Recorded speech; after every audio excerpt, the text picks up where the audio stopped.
What is going on, everybody? It's your boy Raven here with DM Blackwall. We finally get a moment where you get to come back to the show because I think you were one of my first guests pre-recorded where we did the show on. I know it wasn't Arthurian Legend. We're trying to actually get to that one. Maybe we'll The get Black Death. Yes, the Justinian Plague and things like that, which was actually pretty successful for our first pre-recorded interview. That was a lot of fun, and hopefully we'll get to some Arthurian myth and stuff like that today, because I know that a lot of what we're going to talk about today, Horde Wars, your game, which the basic version is now on Big Geek Emporium. Anywhere else?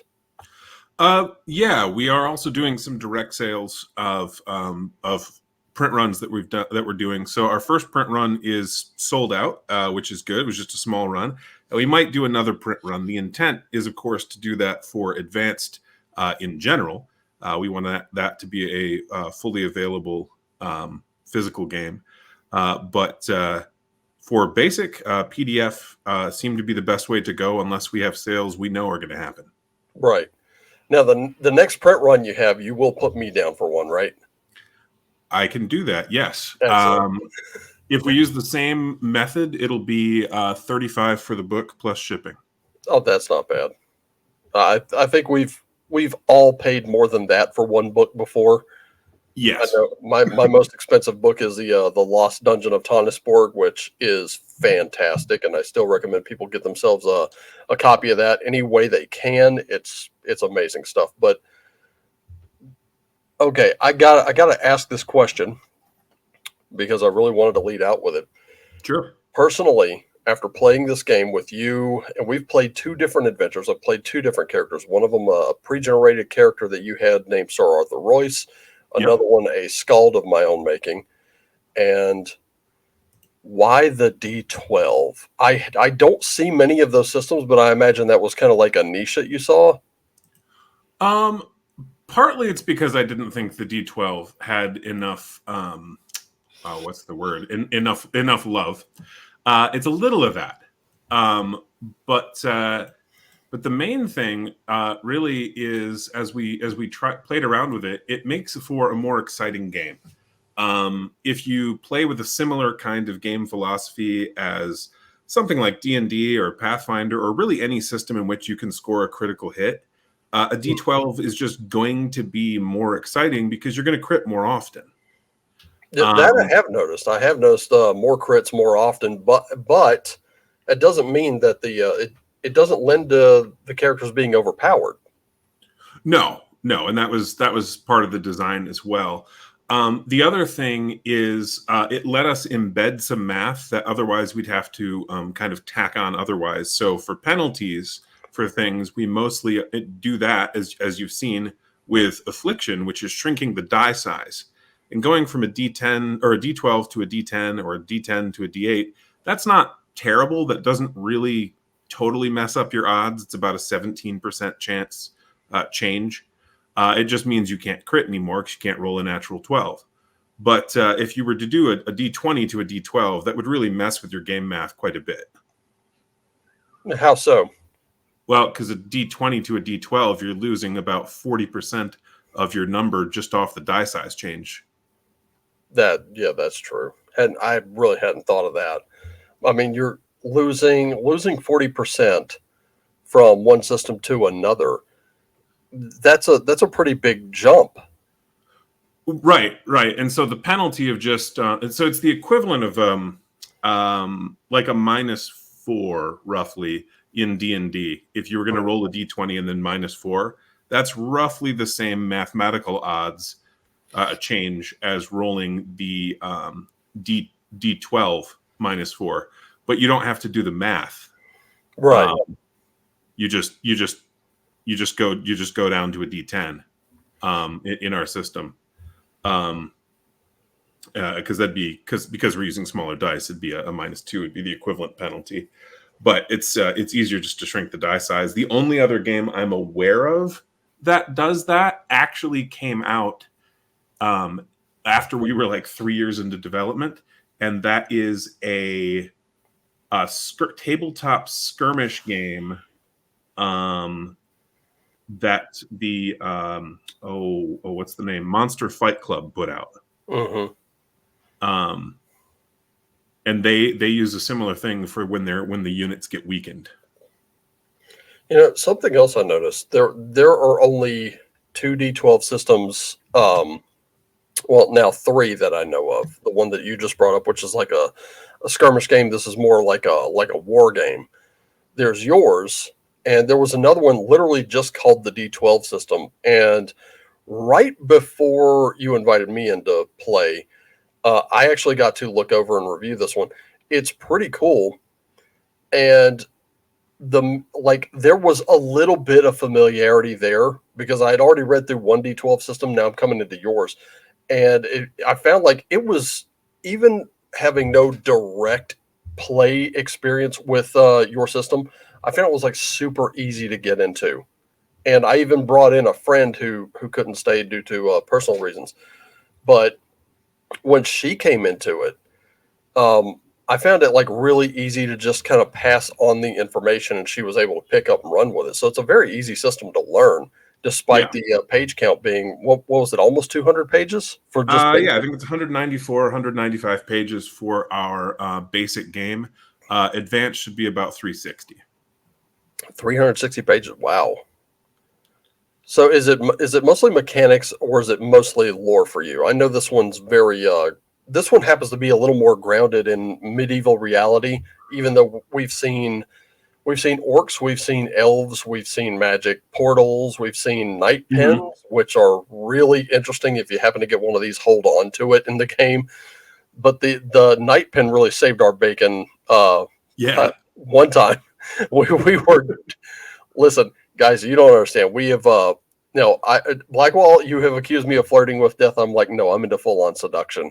As the team tank in the pre-gen game, I was definitely like, just how many times have I been that close to death? And then we had one other character whose plot armor is not that thick. Oh yeah. Oh That night yeah. pen saved our hides big time. But this was an easy game to get into. I mean, it was pretty easy to pick up and learn, very quick. And I was playing it from nothing but Google Docs that he was sharing. Yeah. Yeah. And like, so none of us really had a book to reference. That's how easy this game is. Also, you threw me an address here.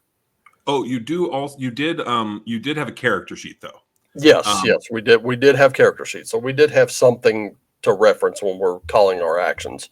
yeah, yeah. And the what I sent you there, that is our public facing email. So if you want to put that at the bottom of Definitely. the video or announce it, that is a way people can get a hold of us either for direct sales or if they're interested in arranging a demonstration either online or if they're local with an in-person group. Very cool. I will go ahead and post that one in the comments down below, because we don't actually have a live Oh, I chat. know. I know. But when you post the video in the Oops, description. cancel that. Don't do that. My web browser's like, hey, should we open another tab? No, stop it. Get some help.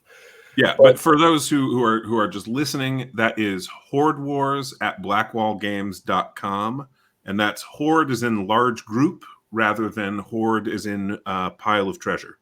yeah, either way, let me tell you something. You will battle hordes, and you will get hordes of treasure. Now, how that treasure turns out is really up to the dice. And this was another thing I loved about the game. So many random dice rolls, so many random tables.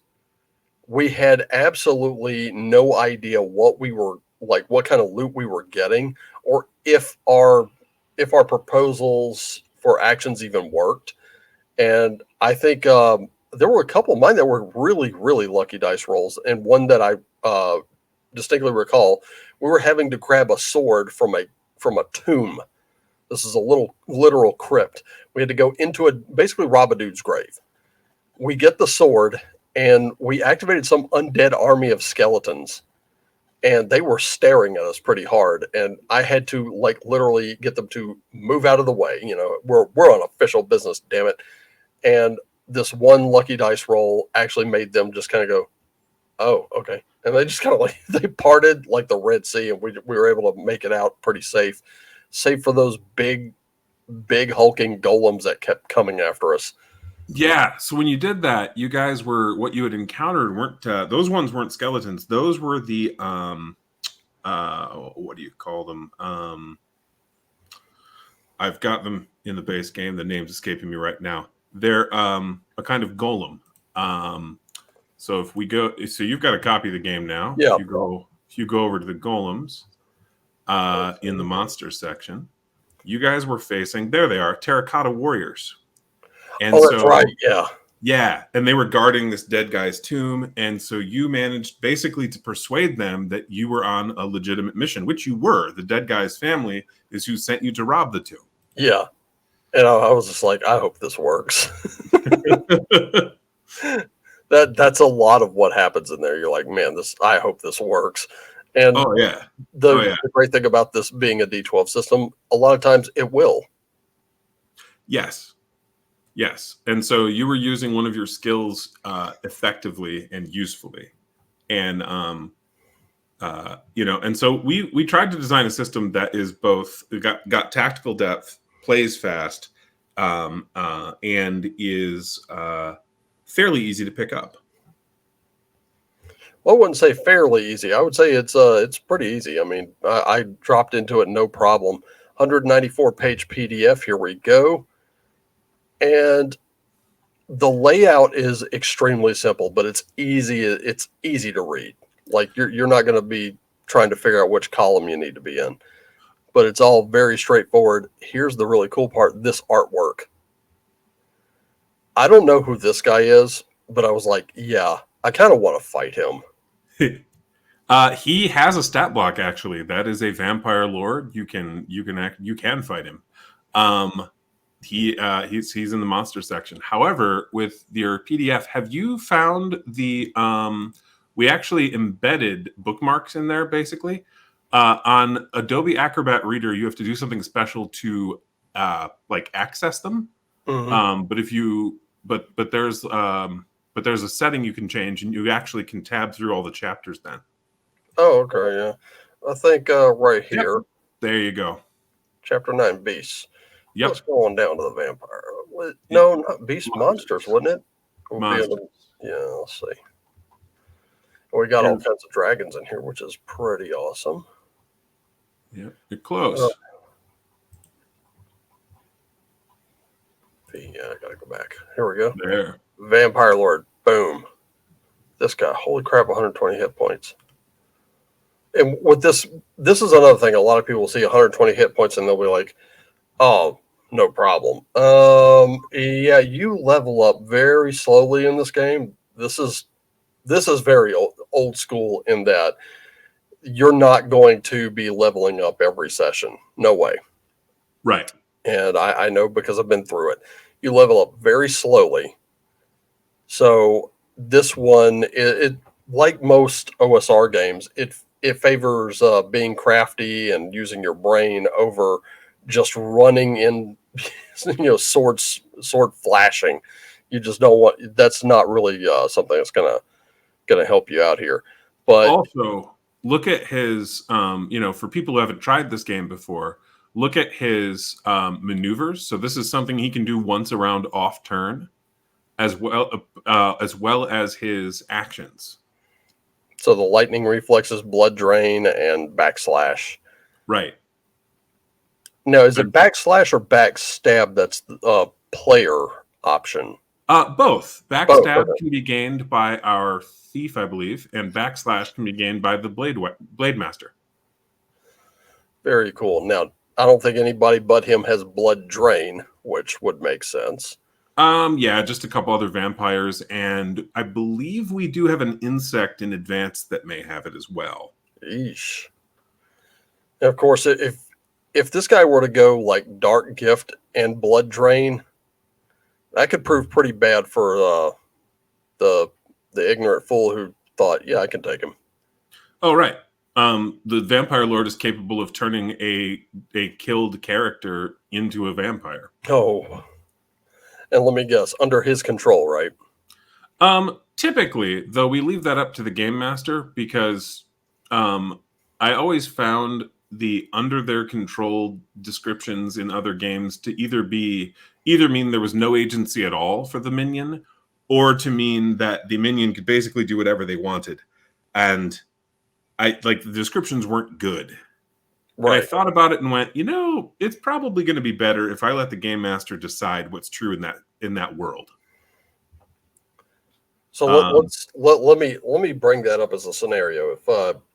If I, as a game master, use this character, one of the characters dies, and they've got I roll on the 1d4, and he's got 2 days. yeah. So he rises in 2 days. He's a Yep. vampire. I think the way I would handle it is I would definitely have to come up with some random stuff to roll. More like this would, I think this would probably fall a little under psionics though. So he would have influence over the character until he's killed. Yeah. And the Vampire Lord, if you notice, has a very high influence score. Yeah. Extremely high influence score. Jeez. Yeah. And also, like Six? for his actions, this dude can phase through walls. He can mind control people. He can make 4 attacks around if he wants to, because he's got 2 actions. Jeez. 5 if he burns a backslash. And notice he hates the living, specifically characters, whether player characters or NPCs. He carries around a black iron longsword, which was built specifically to kill them. Jeez. That is brutal. And then you've got your werewolves in here too, but you also have like regular vampire seductress, definitely going to be high in influence. Yep. And well, she doesn't have that ability to turn them. It doesn't look like. That's correct. Only the Vampire Lord does. But remember, he could turn any character, even a random NPC. Well, and then there's the Vampire Ripper. Yep, that one's going to be big on survival there. Yeah, the chain hook is pretty nasty. The players will tend to target Rippers first once they get used to fighting vampires, even before they'll fight the Lord. Yeah. Let's see what kind of hit points I have. The Seductress only has 36, so she's probably like the weakest of the bunch. But the Rippers go in at 60, so they only have half of the Vampire Lord, but still pretty tough. Yeah, And this is just a sampling of some of the things that we've gone up against. Like we haven't gone up against this one yet, at least to my knowledge. I know we came across something. Yeah, but Joe from Big Geek Emporium, he has when he played in test games at Cabin Con, they rolled a random encounter and got a Vampire Lord and some minions, and almost all died. Dang. So near total party kill there. Yes. And what I did because of their level was I put a D4 rounds between the minions and the Lord. So the minions showed up a D4 rounds before the Lord, and I rolled a 1. So it didn't buy them much time. Wow. But they had 1 round where it was only minions, and that seemed to have been enough to give them a really challenging fight that they almost all died in, but they did manage to squeak out a win. Wow. And this is the other thing right here. So when you pick your career or your class, whatever you want to call it, each one actually has starting equipment already.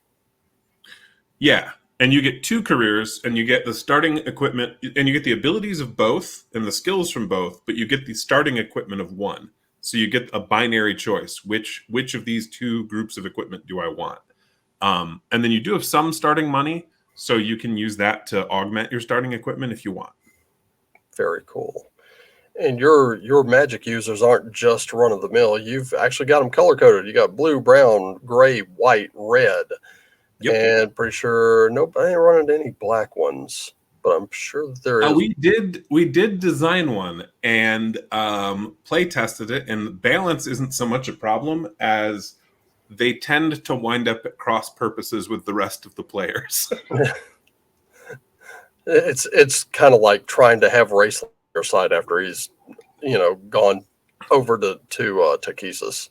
Yes, yes. And so we decided to switch that to NPCs, and that seemed to work well. We can definitely do it, just like we can have an evil crusader, right? You can totally have a crusader dedicated to the Dark One. However, that isn't what the crusader is supposed to do, and you're the protagonists of the story. And so as much as possible, we want you to be either actually good or gray. You could be very mercenary about your actions, or very selfish, but we would prefer that you not simply be what 3.5 D&D would call chaotic evil. Very true, yeah. So you're still sticking with like alignment system type stuff here. There's no alignment system so much as we are not going out of our way to incentivize you to go on a murdering spree.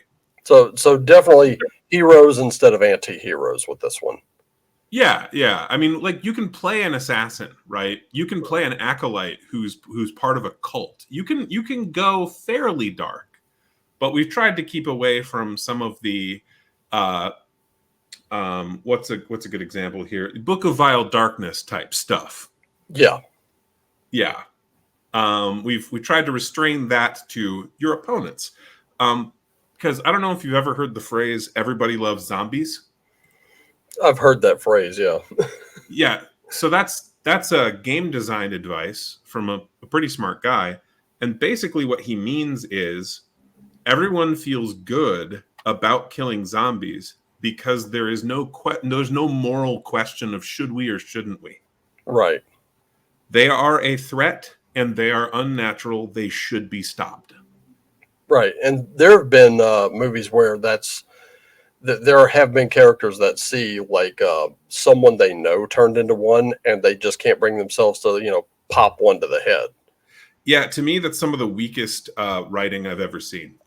Because if you really loved that person and you saw the monster they'd become, you would want them you'd want it to stop. Yeah, you'd want them to be at rest, or at least understand, that's not them in that body anymore. Yeah. It is only the self-deluded who would go, oh, they'll totally be fine, as bits rot off them. I can fix her. Yeah, no, you can't. Not this time, bro. Yeah, and so we tried to kind of bear that philosophy in mind as we worked on some of our monsters. Like, our werewolves could live a normal life among humans most of the time, other than at a full moon. But when a blood moon happens, or when a really old werewolf is in the area, because he has the power basically to force the others to transform, then all bets are off. He will just go around ripping people up, like they're genuinely monsters. Goblins in our game are cannibals. They will try to eat you. The Dracarans are slavers who perform human sacrifice. This is because we want the villains to be truly villainous. So motive, and I've spoken about this before. The people who were like, you can't have some genocidal maniac in your game because that says more about you than anything. It's like, yeah, all it really says about me is I want my, here's someone you need to go after, and here's the reason why. If they have no reason why, then there's no impetus to go after them. If it's just some dark evil wizard living in his tower and he's not actually doing anything, no one's going to think anything other than, well, he's a crazy old man and you probably should leave him alone. But if he's like literally sending his minions into town to kidnap children for his evil magical experiments, then you probably do want that, at least that much information, so this needs to stop. Yeah, and that by itself is a pretty simple and good introductory adventure. You could be like, so you are the heroes of this town. You're like the competent fighting people of this town, and someone kidnapped, pick one of the players, your sister, and is going to sacrifice her at midnight. Go save her. Like, that's a really easy to get behind one-shot scenario. And then on top of that, if you find out he's done it before, oh yeah, then that makes him even more villainous. And you can even build off that by saying he's trained someone else. Yeah. We don't know who. Now you got a little level of paranoia in the game. It's pretty interesting. You got a level of paranoia. You've also got a timer. If we don't get there and get to her in time, he's going to kill her and become even more powerful. Maybe transform into a lich or something. Like you can, you're in a really good spot to have a quick game that the players, not the characters, the players can get behind the morality of the adventure. Right. And we encourage you you can totally have like gray adventures that it's not terribly clear what the right or wrong thing to do is. But in general, we encourage the game master to play around with the fact that the players will generally know what the right thing to do is. Even if they don't do it, they generally know it. And it will make the adventure more memorable. Yeah, right now, I can kind of relate to that because Sir Arthur Royce gave his word that he would go in, get that sword, come out with that sword, and immediately give it to the family. And he was like, and he kind of rethought that. Yes. And in character, I was thinking, this would make it a lot easier to get there. This will make it a lot easier to get to our goals, accomplish those. True. Then we can lend that helping hand in battle in their siege. Obviously we're sympathetic to their plight, and spoiler: the character is going to be giving the sword back when the battle is done. He's given his word; he's going to have to live up to it. This is to him. That wasn't him breaking his word. That was him ensuring that this sword would be put to good use and would have the intended effect. Now, honestly, I don't know from a character perspective whether this particular house is actually on the up and up. It's just kind of like I don't know, how can I put it? Innocence by association, I guess. Yeah. And he's kind of banking on their good nature. So we don't know if this family is actually like just needing that sword for the sake of its power, which could be the case. We don't know, but there it is, and I'm pretty sure that they're not happy about his decision coming out of the tomb. But I'm kind of chalking up to he's seen something he's never quite seen before, and this is one of the motivating factors here. Yeah, but also as far as that went, one of the things that made I think that adventure more memorable was you guys decided to rob the tomb of this dead hero, this saint, because you found out that the people asking you to do it, you weren't sure what their motive was, but were in fact his surviving living family members. And so you weren't going to do it. The party, you weren't going to take the mission until you found that out. And so that was playing around with, is this a right thing or wrong thing to do? Grave robbing, generally speaking, is wrong. But in the case of getting some means of protection for the family, it's like, well, I don't think he'd mind all that much. I think if he were alive, he would definitely lend his all of his talents, abilities, and equipment. Exactly. And so, but that made that more memorable than if you had simply stumbled upon a tomb and wandered into it. Exactly. Or, just picked it up and was like, well, what's this? Yeah. I might be able to use this. That was kind of the cool part of it. There's also the fact that you can create, and I want to go to the orcs here for just a second, because the orcs, when Blackwall was telling me about this, I was like, oh my God, that's amazing. So we do have orcs in this game. Now the orcs are a little bit different. And this is why I say, like, I'm not buying another fantasy system unless it has something unique. Obviously this one does. And we've just spent quite a while talking about it. Sure. Now for the orcs, are you looking for the character creation stuff or the NPC stat blocks? Just the NPC stat blocks. All right, go to chapter 11, NPCs. Okay. Boom. Here we go. Dwarves. Here we go. Orcs. Here we are. So this is what the orc looks like. Yeah. And I remember Blackwall was telling me they're very based in Norse culture. I was like, you okay? You had my curiosity. Now you have my attention. What?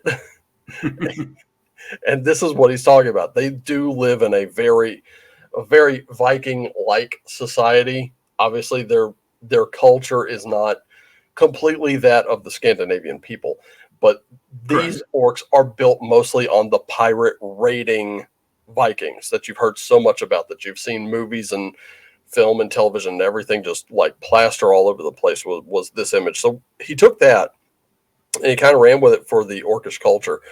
And there are actual Vikings you can create in the game that are human, and they will have a relationship of some kind with these orcs.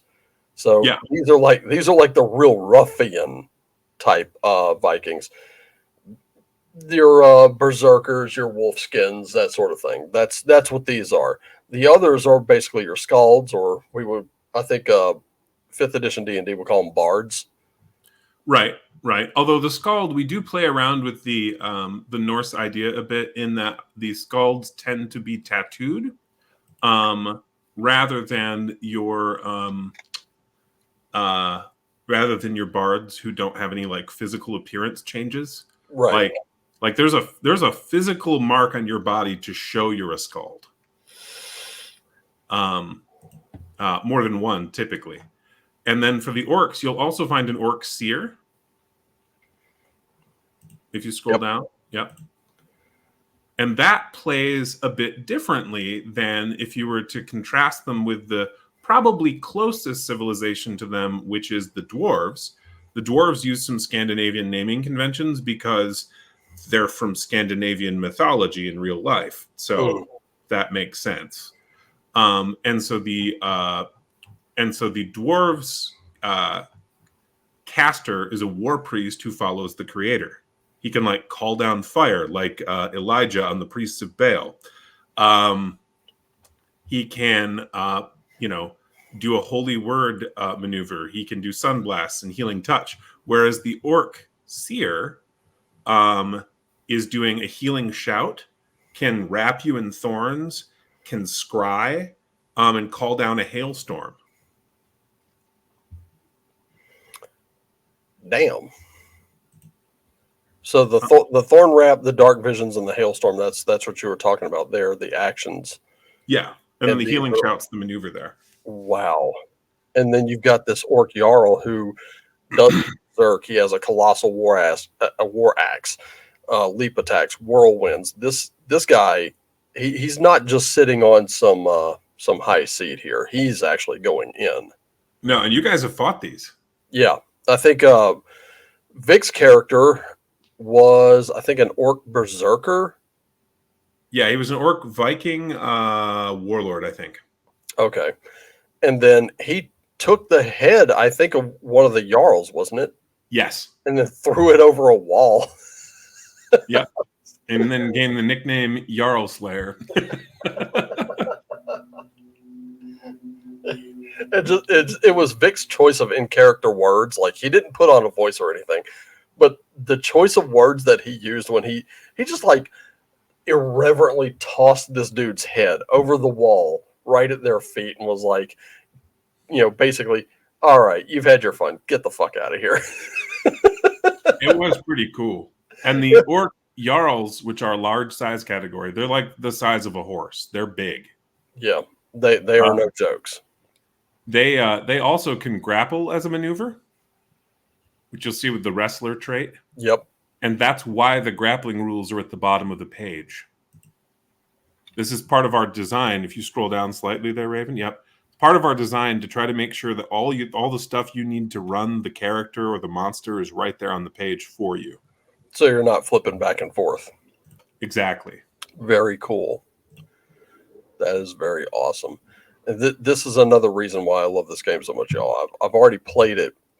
I was looking forward to it, and when this finally hit, I was like, dude, I'm totally grabbing right now. I can't wait for these to come back into print, because that would be so cool. Like, I guess I don't know what it is like having work that you've actually had a hand in, either shaping or just playing, like being on the ground floor. I was playing it before it came out. That's just been like Yeah. that's been one of the absolute pleasures of getting right back into tabletop gaming since I did about a year or two ago.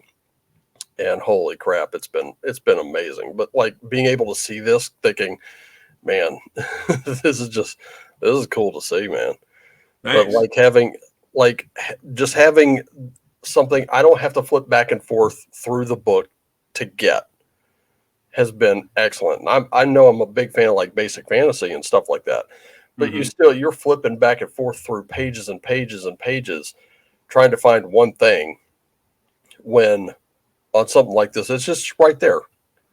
Especially if you're looking at the Orc Jarl and hey, there's grappling rules. I don't have to pull up this and then go to something like what would that be? Maybe under character creation or something like that, or game rules. Under the I, game rules, yeah. yeah, I don't have to go through all this.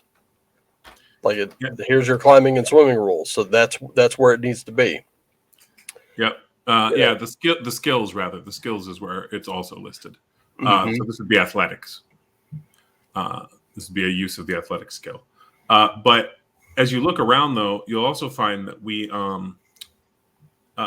did this with spellcasters, including stuff like liches. Now you won't see the arch lich. Yeah, if you scroll down for athletics, so right there. Right there, yeah. So I don't have to go. I don't have to go to chapter 5 athletics to see it. It's right there where I need it. Yep. So it's in two spots, and with good reason. But Yes. you don't have to go. You don't have to go far for it.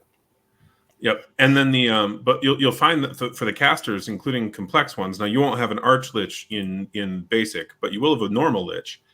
Every spell is written out for you. And so for the lich, that'd be in the monsters section. But Stars. I saw a donkey. there is a donkey in there, not because donkeys are monsters, but because there's a monster in there that rides a donkey. Oh, God. I think this was the shield golems. These were what we were up against. Yes. In that tomb at first, and we were up against two of them. And let me tell you, even with only 60 hit points, they are hard as hell to kill. They are. And you notice, like with the shield golem, we've got programmed in there a way to incentivize the DM to play them a particular way.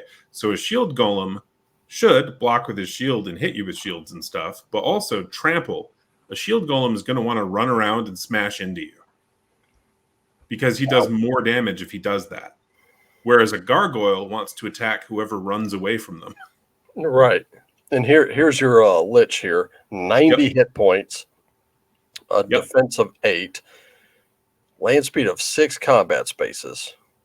And it's high in magic. Oh, actually it's high in intuition. Yes, it's high in intuition. And if you look on the right, that list of actions is most of his spells. He's also, but then on the left, you've also got 2 spells that are maneuvers that he can do. So Death Curse and Fire Step are maneuvers, but you got Draining Touch, Chain Lightning, Fireball, Firestorm, Flame Gate, Lightning Bolt, and Undead Legion. Holy smokes. Yeah, and look at what the trait Life Drain, that is really what makes a lich able to fight a party. First time you drop an opponent to 0 hit points during each round of combat, you regain your full hit points. Ouch. Well, makes low-level characters pretty much like, feed me. Yeah, I have had a level 2 party, I think, beat a lich. And I've definitely had a level 1 party beat a lich, but that was like 7 or 8 players. That was a larger party.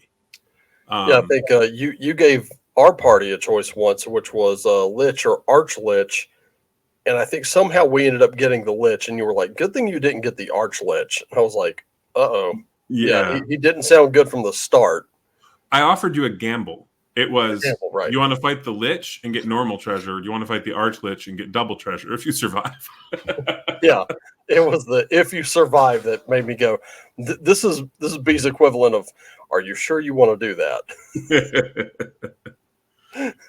Yeah, now because now liches aren't intellectual property exactly, but the use of the term phylactery as it relates to a lich appears to be, from what I can tell. Really? And so, well, phylactery is a normal word that it means something else, but as it relates to storing a body part that has your soul in it for lichdom, yeah, that seems to be a proprietary thing. Well, So, I've become a big fan of these like movie reaction channels, and there's only a few that I'll actively watch. But Cinebinge today dropped their reaction to The Crow, and George was sitting there. And it's toward the end of the movie. And by the way, no spoiler alerts. This movie is old, ladies and gentlemen. This movie is almost 30 years old. And man, I feel old. This movie's almost 30 years old. So if you haven't seen it by now and you don't want spoilers, you need to pause this, go watch the movie, then come back. Okay, starting now. So George is sitting back, and it's toward the end of the movie where his crow, actually a raven in the movie, gets shot. It's wounded, and so now when he's actually shot, he's actually hurt. It doesn't just close up like it has. And George makes the comment, "Oh, so the crow itself is like a phylactery," and Simone doesn't quite understand. He goes, "It's like a Horcrux in Harry Potter." yeah. And I was like, "Okay, that would make sense." So that's basically what we're talking about when we're talking about phylacteries, is Yes. just some object that acts as a link. Easiest way to think of it as it's the thing keeping you alive and holding your soul in it and preventing it from going to the afterlife. Right on. Okay, that makes sense. Because I know, like reading up on liches, and this will be a nice little segue into the next the topic of discussion here. There is a book that I have among my books here that talks about the soul. It's the whole subject of the book is the human soul, and whenever lich is brought up as a term, it refers to literally just the body. Yes.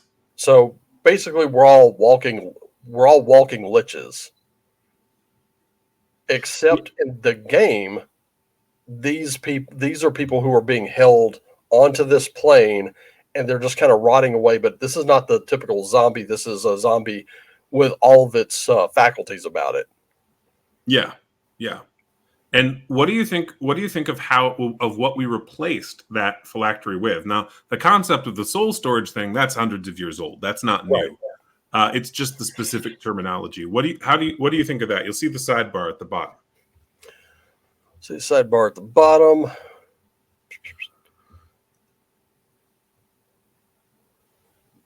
I take it these are the sample lich hearts here. No, right above it, and, right above it. Okay. And leading into that. Yep. Okay. Let's see. Permanently killing a lich requires locating his heart and destroying it.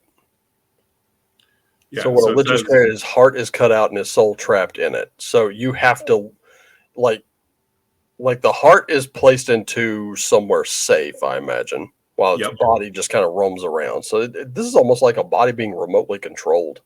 Exactly. And so we give you a little bit of encounter directions right after that. So the several monsters and 1d4 traps should guard a lich's heart at all times. Yep. And then we give samples of what that looks like under there. Wow. Yeah, that will be the sample hearts here. Yeah. All difficulty ratings of 14. Right. So they're not easy to destroy, but they can be destroyed. Wow. And an archlich would probably have a heart with way more of a challenge, wouldn't it? No, more. The archlich has significantly more spells and more powerful spells. Okay. And he has 2 actions around. So, kind of going into the next topic here, I've noticed like we've brought up Vikings, we've brought up the tattoos, we've brought up a lot of stuff that has like real world, ancient world parallels. And I wanted to ask you more about this, more about the lore that goes into the world, because we've talked about mechanics, and most of these are very standard, aside from it's a D12 system rather than a D20. like a lot. I know you're a big history buff. So did a lot of the history that you've been reading kind of become the inspiration for the game itself? Well, sure. When I went to college, I was originally trying to complete a degree that would have allowed me to teach, among other things, high school history. The No Child Left Behind laws changed how that went. But as it was, I think I completed a history minor, except for maybe one class, before switching over to a different college. And so so I definitely enjoy history. I read a fair amount of it in my free time. And so we do. I should mention also, though, that we do have unique monsters. For those of you who are watching, we don't only have variations on a theme. One of the goofier ones is probably the siren snail. Oh yeah, I remember those. I remember those all too well. That elf and his freaking willpower roll. um, and we also, in our game, have dragons as unique individuals rather than like having blue and red and green dragons and having them have a bunch of characteristics that are true of all the red dragons. Say ours are unique individuals that you need to research personally to know everything about them to be able to fight them effectively, or they're probably going to take your lunch. They'll kill you, and that is they are intended to be high-end monsters. And you only have the weakest dragons and one mid threat dragon in this book because you're just levels 1 through 4. Any of these should just wipe out your party. This should be a very difficult fight if your game master is paying attention.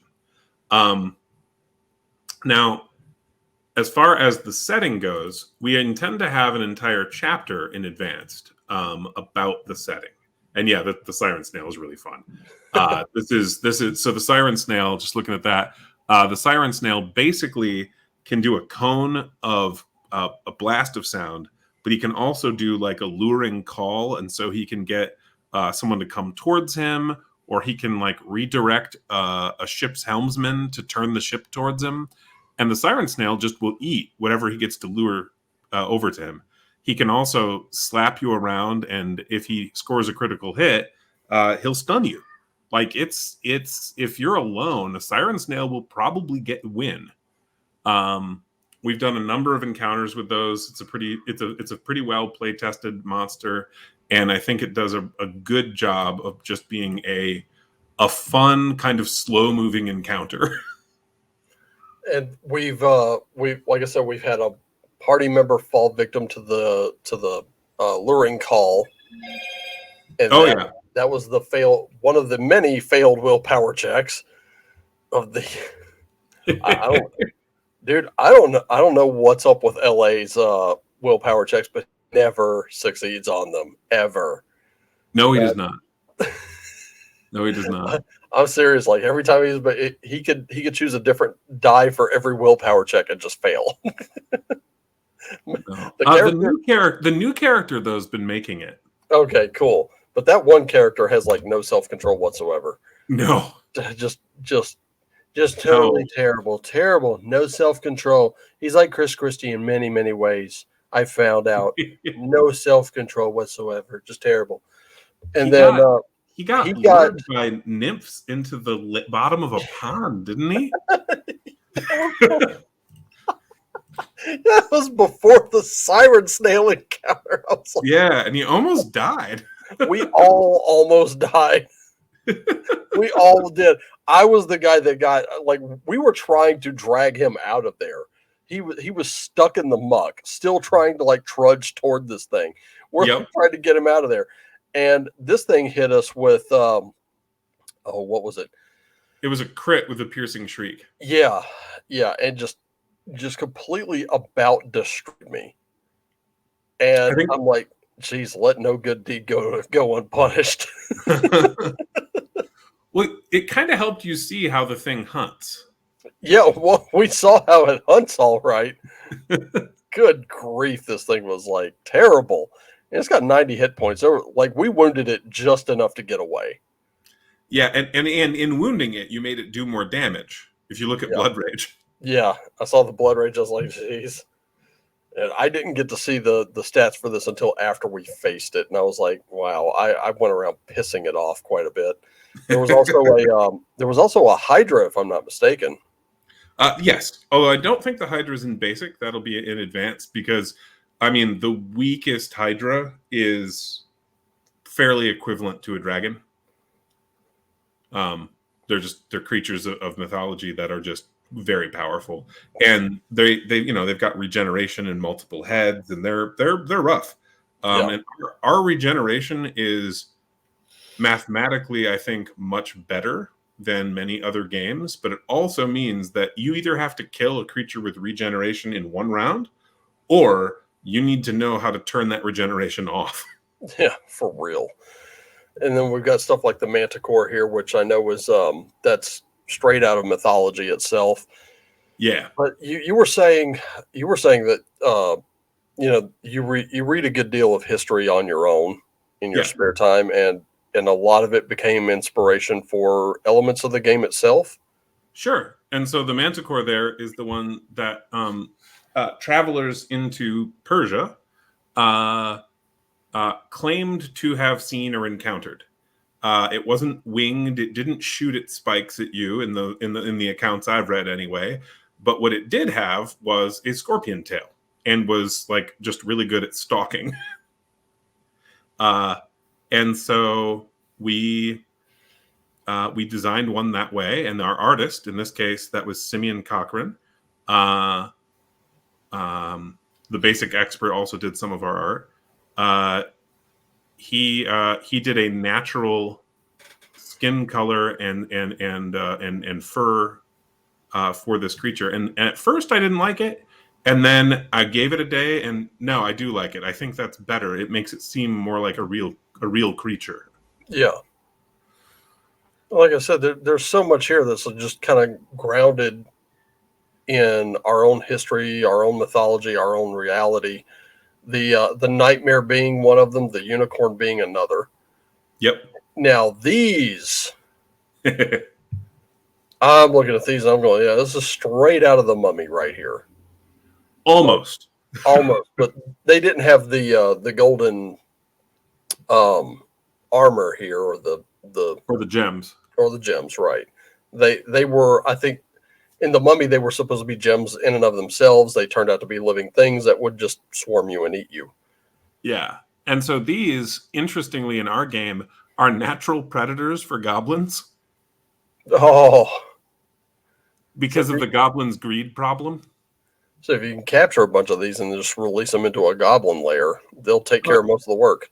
Oh, yeah, because the goblins will go running right for them, and they'll eat the goblins. Wow, you got desert eagles, falcons, Niflheim hound. Yep. Oh wow, yeah, that thing does not look friendly, and it looks very hungry. Yeah. Yeah, let's not. This is one of the things I've never done this with any of my games, and I know they're in just about every monster manual I could ever have. The dinosaurs. I've never put them in my game because they just never really made sense, or maybe I'm just not in the right terrain for them. I don't know. I put them in for a simple reason. We have more dinosaur stat blocks than those three. Those are just the ones in basic. Advanced, I think, will have 5 or 6 dinosaurs. Right. The reason, though, that we did that is those are real creatures that actually lived on Earth, and there is excellent evidence that, contrary to modern theories, that humans are what happened to dinosaurs. Specifically, every culture around the world, and I'm going to speak here loosely, I'm making a generalization, so I'm sure you can find an exception or two, but virtually every culture around the world has stories about 3 things in the past, one of which is a global cataclysmic flood, one of which is giants, and the last of which is dragon slaying. And in some cases, dragon taming, in the case of the Chinese. And so the Chinese didn't mean some imaginary thing. they describe taming them and teaching 2 of them to pull the Emperor's chariot. That's a living creature that they're talking about, right? So probably be something as I don't know if this is considered small, but this acid spitter type here be something more of that size. As far as the Chinese ones, Mm-hmm. the ones they were describing pulling the Emperor's chariot, I've seen an attempt to draw that, and they look like I can't think of the name right now, but I bet I can find it.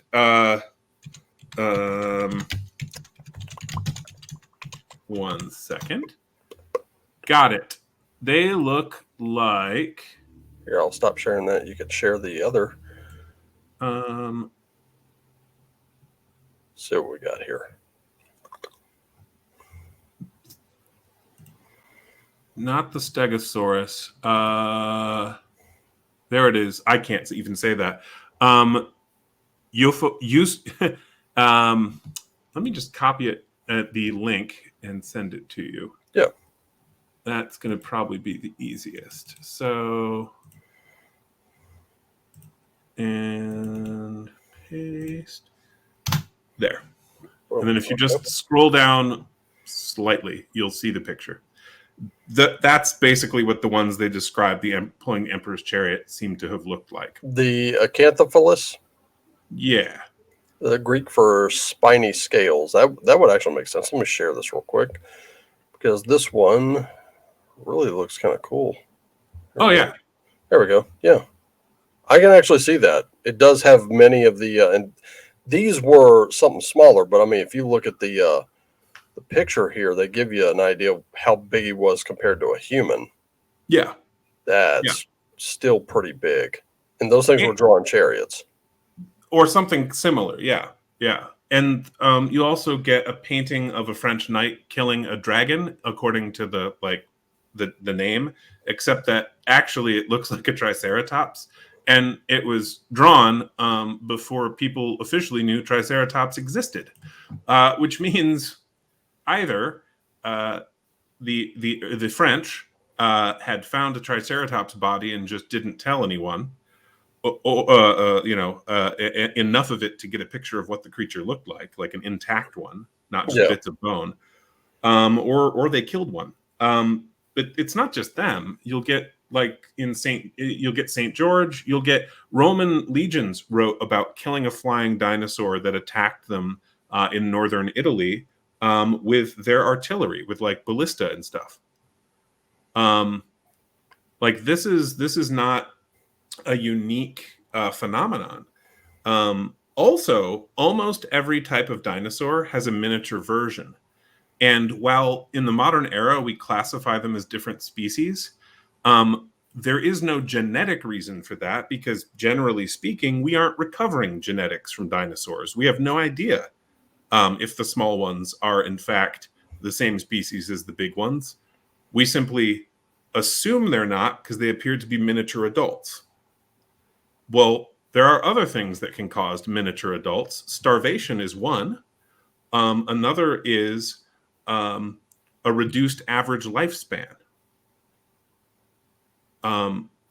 If you reduce, especially for a reptile, the average lifespan, it will be smaller because reptiles, unlike mammals, grow every year of their lives. So if you cut their life in half, they'll be half as big, more or less. So just by having an environmental change that reduces the lifespan, that could do it by itself. And anyway, and it's not just dinosaurs that have miniature versions. This is also true for things like elephants. Modern elephants aren't the big ones. Well, how big were they in prehistory?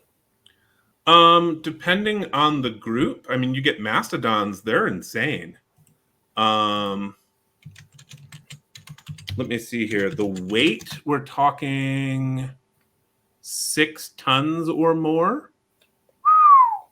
I don't even think most vehicles weigh that much anymore. No, I've had a vehicle that weighed a ton or 2 tons, but you get like A mammoth, those they're guessing somewhere between 4 and 10 tons, depending. The Colombian ones they think weighed about 10, whereas the woolly mammoths probably were 4 to 6 tons. Wow. And so they're mostly bigger. Now the woolly mammoth is close to the African elephant, if that's helpful, and that's the largest surviving elephant kind. Yeah. But We also have animals descendant from these dinosaurs still to this day. So it's not like the dinosaurs have been completely wiped out. I would actually argue against that idea, especially if you mean the birds. And the reason for that is very simple. While the higher layers of fossils, the ones closer to the surface, do show more birds, there are feathered birds way down in the deep layers with the dinosaurs. And so the very modern, like it only really took off in our lifetimes. We're both in our 40s. So it's a very modern idea of dinosaurs evolving into birds. Is I think badly mistaken and provably false from the fossil evidence. I was actually thinking more along the lines of alligators and crocodiles being the closest in Or the relation. Komodo dragon. Komodo dragon being another one, yeah. But they are smaller in comparison to what was out there before. Right. Well, even the T-Rex, there's a mini T-Rex species that caps out at about 12 feet, whereas OG T-Rex, it would be 40, 45 feet. So like this guy right substantially smaller. So yeah, this guy right here. My only problem with the T-Rex as a designed creature here, those arms. I'm kind of looking at him thinking it's no wonder he's mad. He doesn't exactly have a great reach. That's because you lack scale. And I have been next to the upper arm bone of a Tyrannosaurus Rex. I'm not a small guy. I'm about 6'4". I weigh about 300 pounds. I'm not small. Mm-hmm. The upper arm bone of the T-Rex is as big as me. Oh, wow. That's just the bone. That's not the muscle and stuff around it. So the idea that these were useless limbs is a Hollywood contrivance. I assure you that with a functioning forelimb, a T-Rex could kill a human probably with one slap. Yeah, it's just in proportion to the rest of its body. I was kind of thinking, what exactly did he use those arms for? Yeah, my guess is to hold whatever he was eating. Oh wow! Like picture one of the long necked dinosaurs, right? Like the Brachiosaurus. Yeah, and imagine him like pinning it in place while he's biting into part of the rest of the body. Okay, that would make sense because then he would be hunting an herbivore. Yeah. And not only that, but he's picking on someone his own size. Yeah. So that's I think probably what they were for. It's also possible that they were for nurturing or helping protect the T-Rex's young. Wow. Because the young, based on the eggs that we found, the egg fragments, were about only 12 inches tall when they were born. Right. Or when they hatched, I should say. And even like this one, the acid spitter you got, kind of looks like a velociraptor with those arms. But we also know what they could do. I mean, these are curled up, but once extended, I imagine they at least had some kind of reach. Yeah. Now the acid spitter, we did take a little bit of a fantastical turn there. There's no obviously physical evidence for that, but there is physical evidence in the real world of creatures that can spit acid. Like that's a thing, or creatures for that matter that can fart fire. You're Those are a real kidding thing. me. I'm not. Oh my There's an actual beetle that can do that.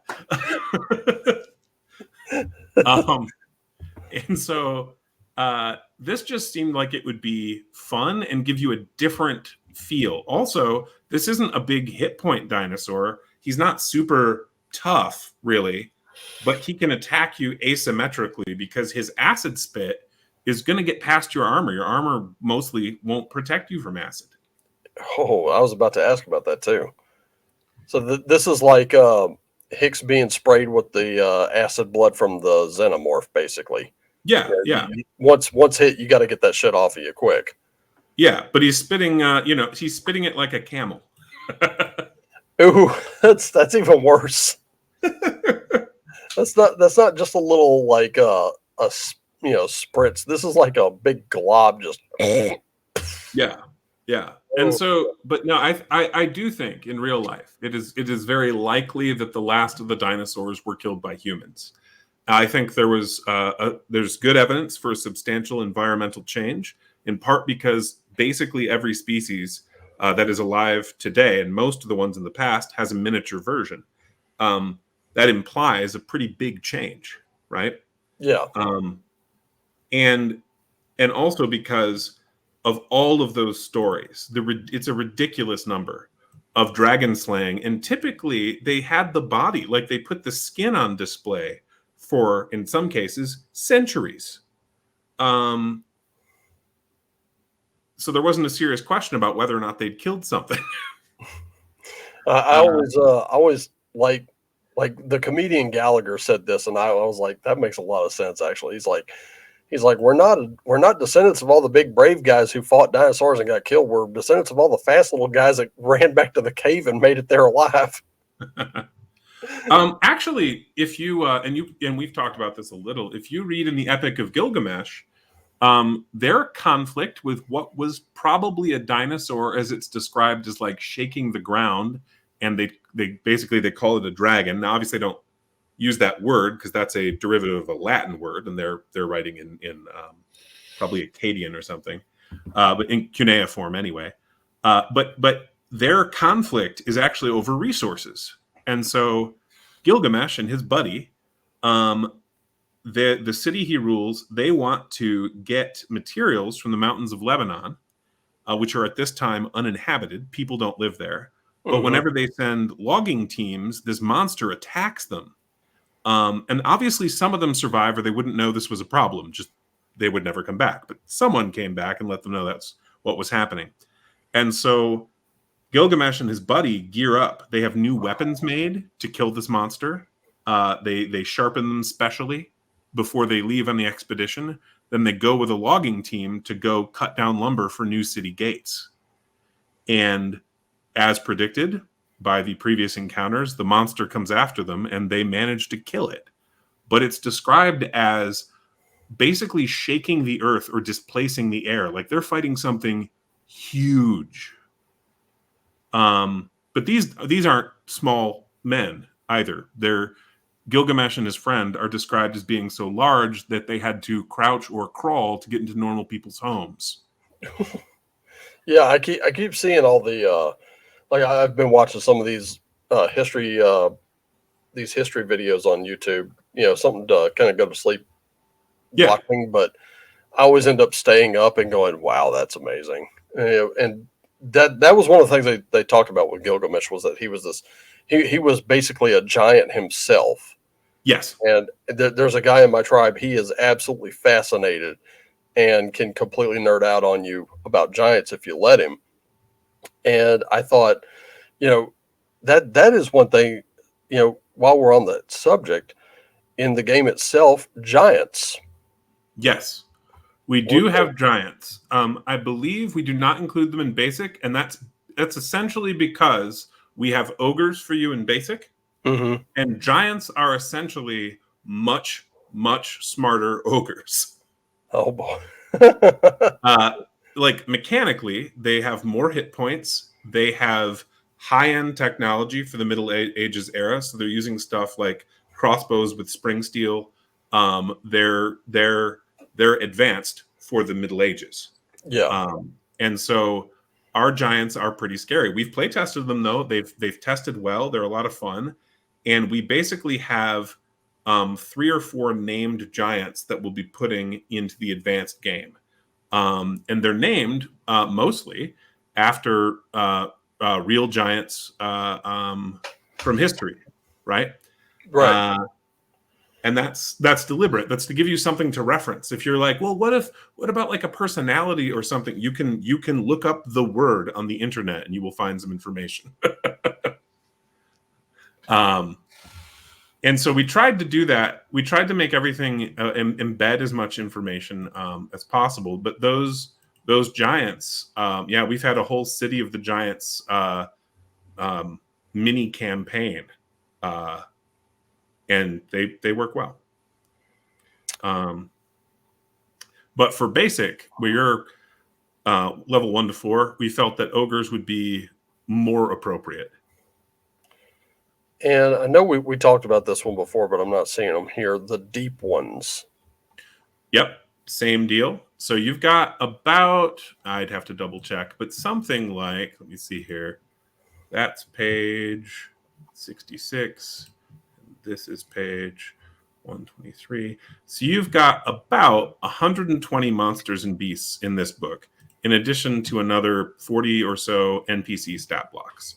So you've got a decent variety. But you don't have all of them. We have about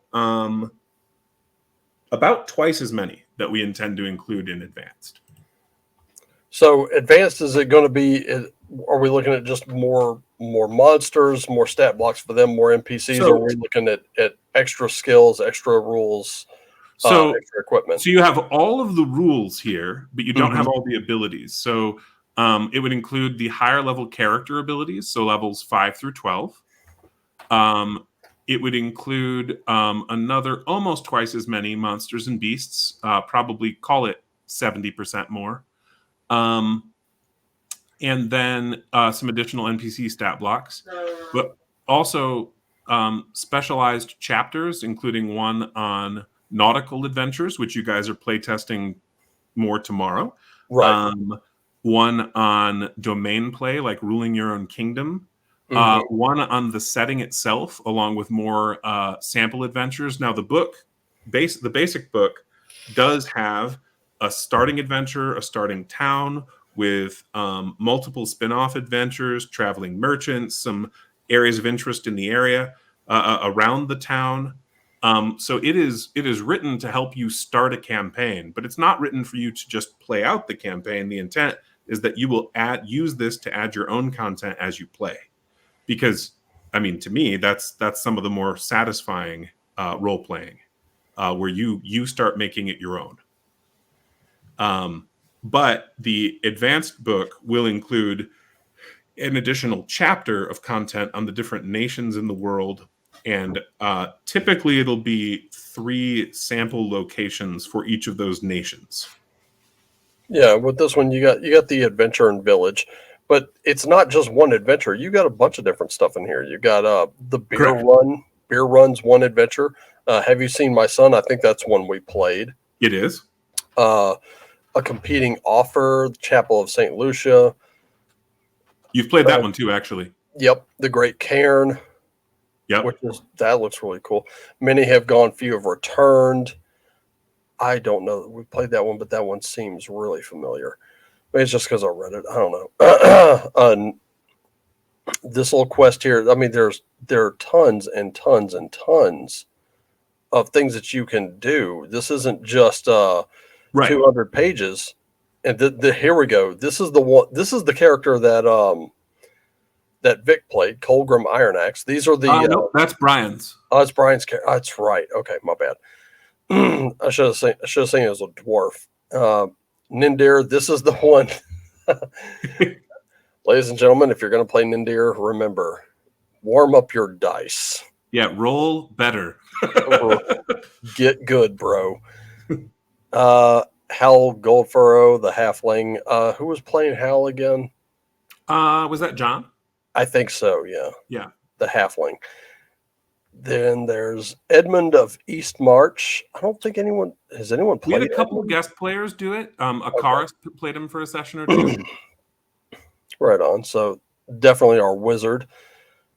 Uh, Sir Thomas Warwick, which got gender swapped because of my friend He Mooch did. who came in, Yep. and that was a lot of fun because I found myself like having to defend her because she was born into a house that apparently there's some conflict there, and they were like, we're taking her. You want to go through me to do it, buddy? Yep. I've stared death in his hollow eye socket and spat into it. Let's play. And then, of course, there's me right there, Yep. Sir Arthur Royce. So yeah, you get to play the same guy I played. Yep. This one, Barduk Nightbane. This was Vic's Yes. character, and let me tell you something about this character. Loves to drink, at least according to Vic. Loves to drink, so I think Vic sees himself in this character.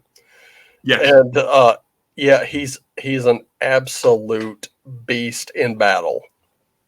So if you're into combat, this is the guy to play. He is not nice when things are coming up against him, and they only do it once. Indeed. And then we got And a blank character sheet, of course, so yep, that you can do that yourself. But so this is a complete RPG, but it's just focused around levels 1 through 4.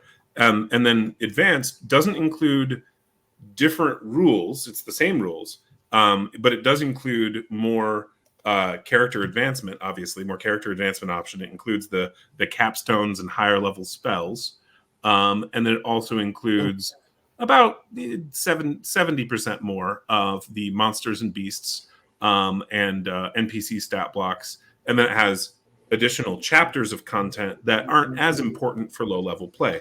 Like you're not probably going to be running your own kingdom at level 1. That would be very odd. very.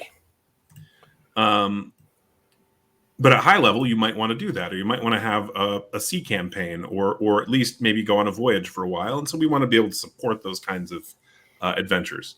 But yeah, I think it's a really fun game. Otherwise, I wouldn't have designed it because I built a game that I want to play. And then, but as far as the setting goes, you will find some of the setting information embedded in the skills. So for example, if you go to the skills chapter 5,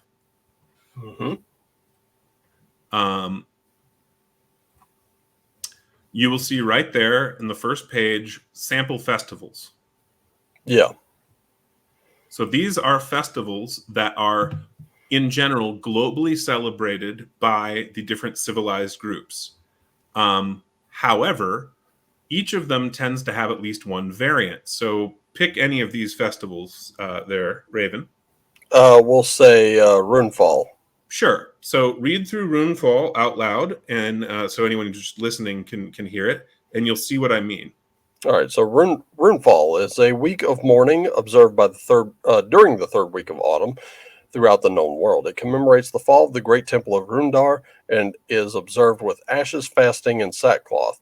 The orcs of Valheim celebrate Solkul in order and to honor their fallen warriors instead.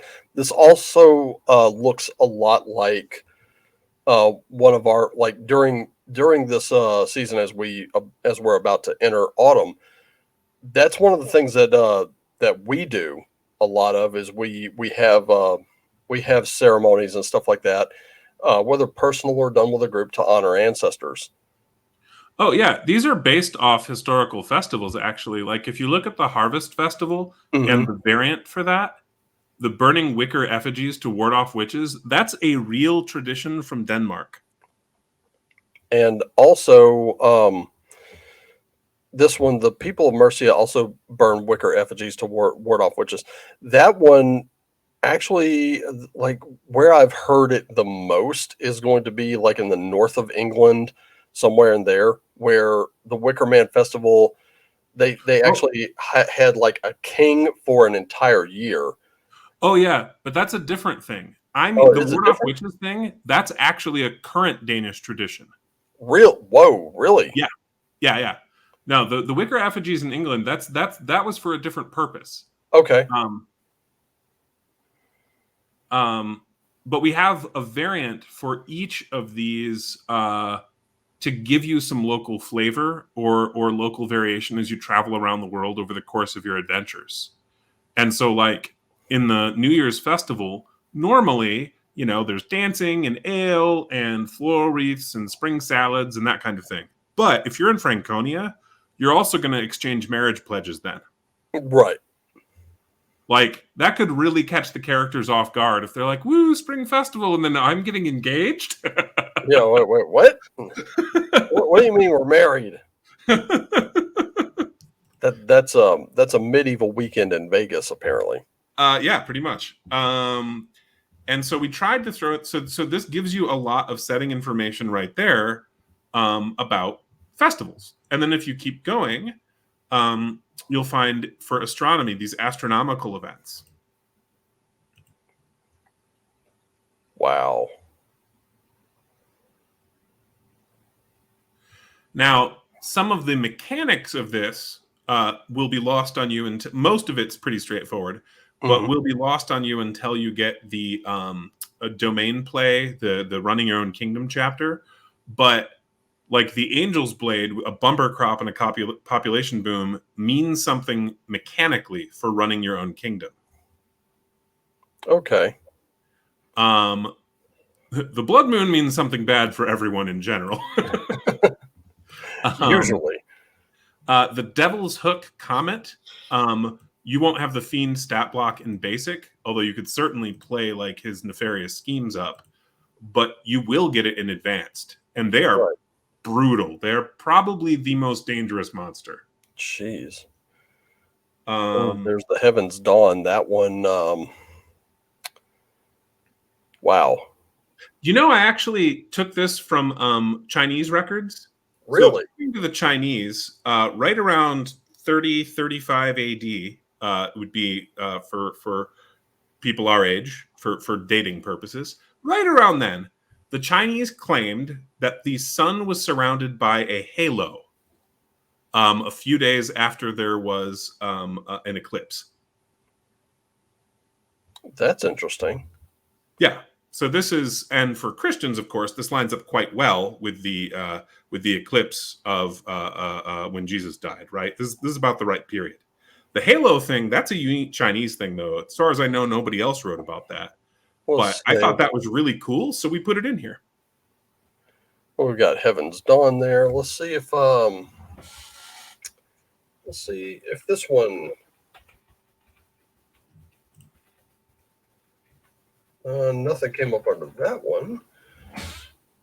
But this is like what I have up on the screen right now. I'm pretty sure it's showing. Codex Sonorum. This is the. They said this was the final one, but they've seen some problems with the PDF, so they're going to go back in and update. The only thing I saw was it looked like some of the art wasn't quite as inked in as it should be, but that's to me, it's neither here nor there. It's not a big deal. But what about it?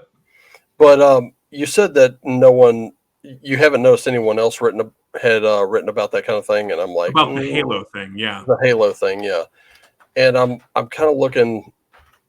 I'll probably look at that later, see if I can't find any. But they do cover with this particular text. This is what I was talking about. Didn't seem like seemed like it was just pencil sketches kind of scanned in. Oh, are you saying that they have the Halo thing in their game? That's awesome, because as far as I know, only the Chinese wrote about the sun having a halo. Yeah, in history. And that's what this was. It was Chinese mythology. So I was like, oh, let's see if it's in there too. Maybe there's something I could use and convert. Might be able to. Never know. Yeah, I've got a lot of those codex books. Yeah, for ours, we added a creepy element in that we added that no shadows are cast by anything exposed to this sunlight until the Heaven's Dawn ends. Oh, wow. So if you've got 4 days of it. Yeah. I think even the TV series Northern Exposure played with something similar, but I think they were playing with the alternating 6 months of night and day, and that far north. Oh, sure. Yeah, they were kind of playing with that. That would be kind of interesting to play with characters being like, now that there's no night to divide the days, that could prove pretty interesting. Yeah, and then look at the long night. Sun is blotted out, land is blanketed in darkness for the next 1d4 days. The rotting corpses of any dead characters exposed to this unnatural twilight rises humpies. Oh, wow. Oops. You probably So should have that's buried where them a little zombies deeper. come from? Yeah, probably should have buried them a little deeper. And there's the Serpent's Fang comet. That's a green comet that burns a fiery path across the sky for 1d4 weeks.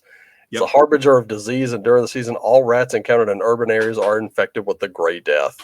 Yep. There's good news. And that is a mold-based version of the Black Death. Ew. But the falling star looks pretty cool. If you like, you could track the falling star to where it landed, the meteor. Yep. If you get there first, you use a pickaxe to extract 2d6 times 100 crowns worth of black iron. Yes. Make yourself rich just tracking those astronomical events down. Oh yeah. Oh yeah. Like about half of these, maybe a third, are favorable, and the other ones are not. But my GM wheels in my head are turning. Especially like, oh, your character's not going to fall asleep during the Heaven's Dawn period. You guys are going to be so exhausted by the time this is over. Oh yeah. And then if we continue down a few pages to faith, you'll see sample religions. Now, there are one or two religions that are not in basic that will be included in advanced, and that's just because the creatures that follow that religion aren't in basic. Okay, so which of the two are not in basic right now? So we do not have. So all of these are in basic. These 5, but so advanced will also include a deep one cult. Okay. And I want to say there's one more, although I don't recall offhand, but definitely the deep one cult, whose primary focus of worship is Dagon, because as a deity, which Lovecraft just borrowed from history, as a deity who's being worshipped, or a demon who's being worshipped, from my perspective, he goes back at least 3,500 years in real life. So that's a pretty good cult to have going. Because there's a lot you can draw from. Right. But have a look at those religions, because I think they'll interest you. Now, I'm a Christian, you're a pagan, and you're going to find that we have a couple of, really 2 main pagan religions here. The Eastron and the Orc religion. Correct. Yeah. Dracarans is one I haven't run into in the game yet. But I do recognize the Celtic elements of the Eastron, and of course the Norse-ish elements of the Orc gods. That's pretty cool. Yep, I definitely made sure that we renamed them, because I didn't want to just straight rip Norse mythology. I wanted to what's the word? Harmonize with it. Yeah. And then the Church of the Creator, that's the order that Sir Arthur Royce belongs to, or that's his faith, which I played out. And Cult of the Dark One, that's going to be its exact opposite. Yes.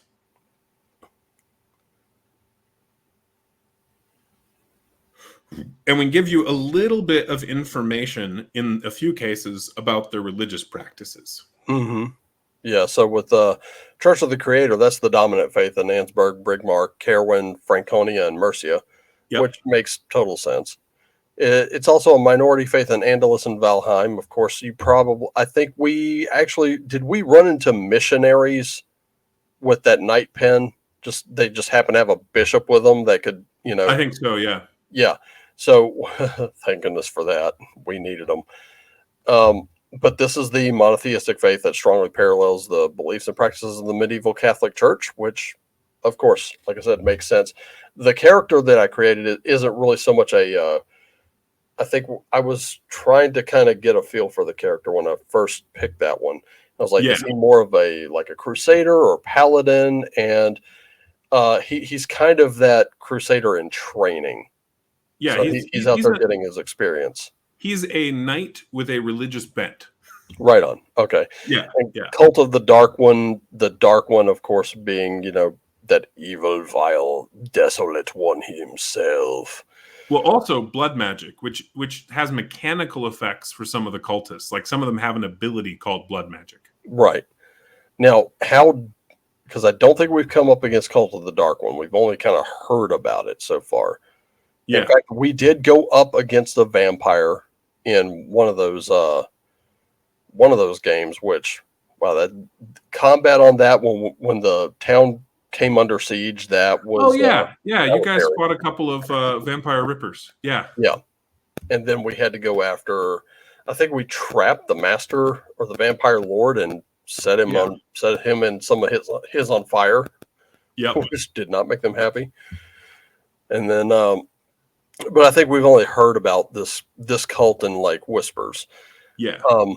Orc religion, we've kind of had a little bit of a passing acquaintance with, because we had an orc. Yep. And look at the first line for the orcs to describe how they behave.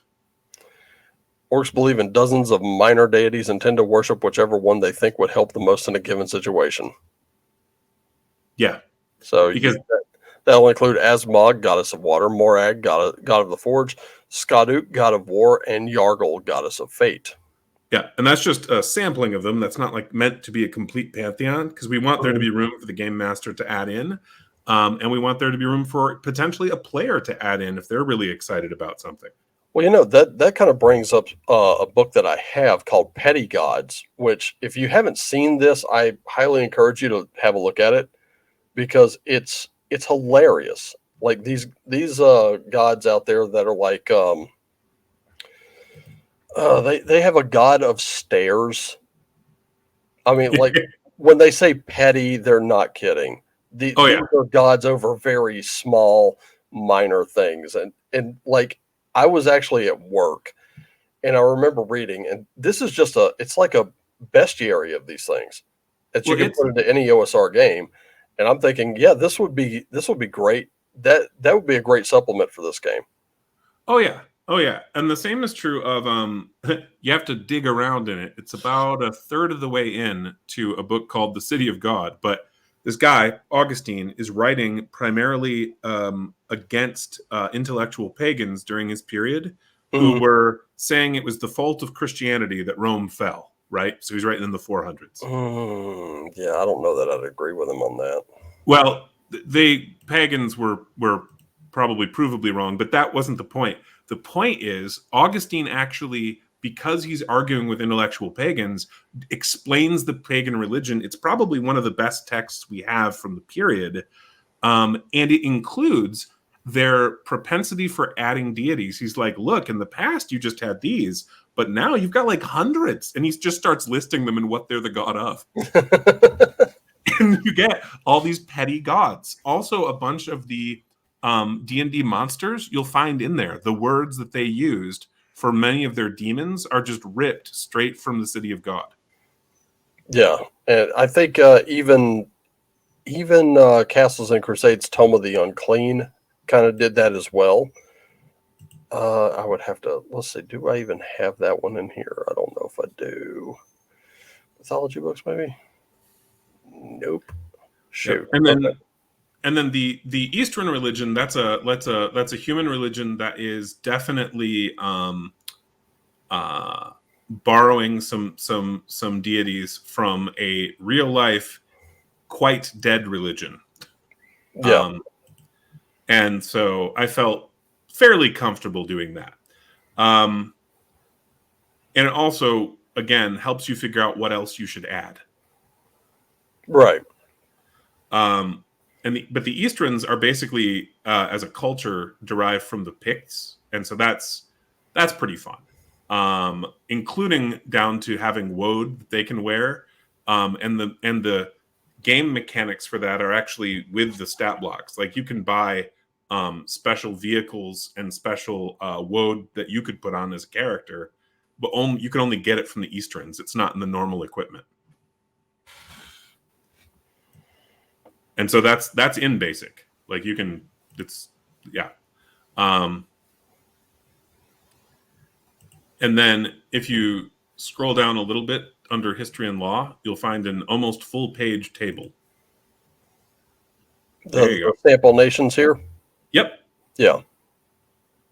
And so this gives you the general geography and a description of nations. Like if you just pick one, it should be pretty straightforward. Yeah. So like the Valheim for the orcs. Far to the north of Mercia, beyond Brigmar's Frostfell Mountains, lies the frozen land of Valheim. Valheim is covered in scattered forests, mountains, and glaciers. The orc clans of Valheim are ruled by dozens of warring jarls who raid along the coast. Yep. So I'm kind of wondering a little bit. Maybe this will be covered in advanced, but your human Vikings. Yep. Would they be more located in Valheim since they have that familiarity with the Orcish language? Well, yeah, because in general, I mean, in real life, right, the Vikings were primarily looking for silver and slaves when they went raiding. They would take other stuff, but that's mostly what they wanted. And the upshot was you wound up having a whole underclass of slaves in Scandinavia, but you also wound up with, because the Scandinavians weren't, how to phrase this, they weren't racist particularly. There were fairly frequent cases of former slaves becoming accepted into the local into the local culture and being able to own property or get married or that kind of thing, and even go raiding with the normal Vikings. Oh wow! So basically, a little Stockholm syndrome almost. Yeah, yeah. Now it wasn't like super common. I mean, we don't have good statistics, but I would guess it was less than 10% of the total slaves taken. But it was a thing that happened. And the evidence for that is actually in the writing of the Europeans, who would occasionally complain about all these traitors. And the thing was, most of Scandinavian society, that was how they plied a lot of trade. Like the Viking raiders were kind of an outlier because they were a part of the military force, but most of your Viking longships that were going up and down the Volga River at the time were more likely just selling whatever they made at home, because the home tended to produce a lot of goods like textiles and stuff like that. First, yeah. But there did come a period of about 150 to 200 years where raiding became significantly more common.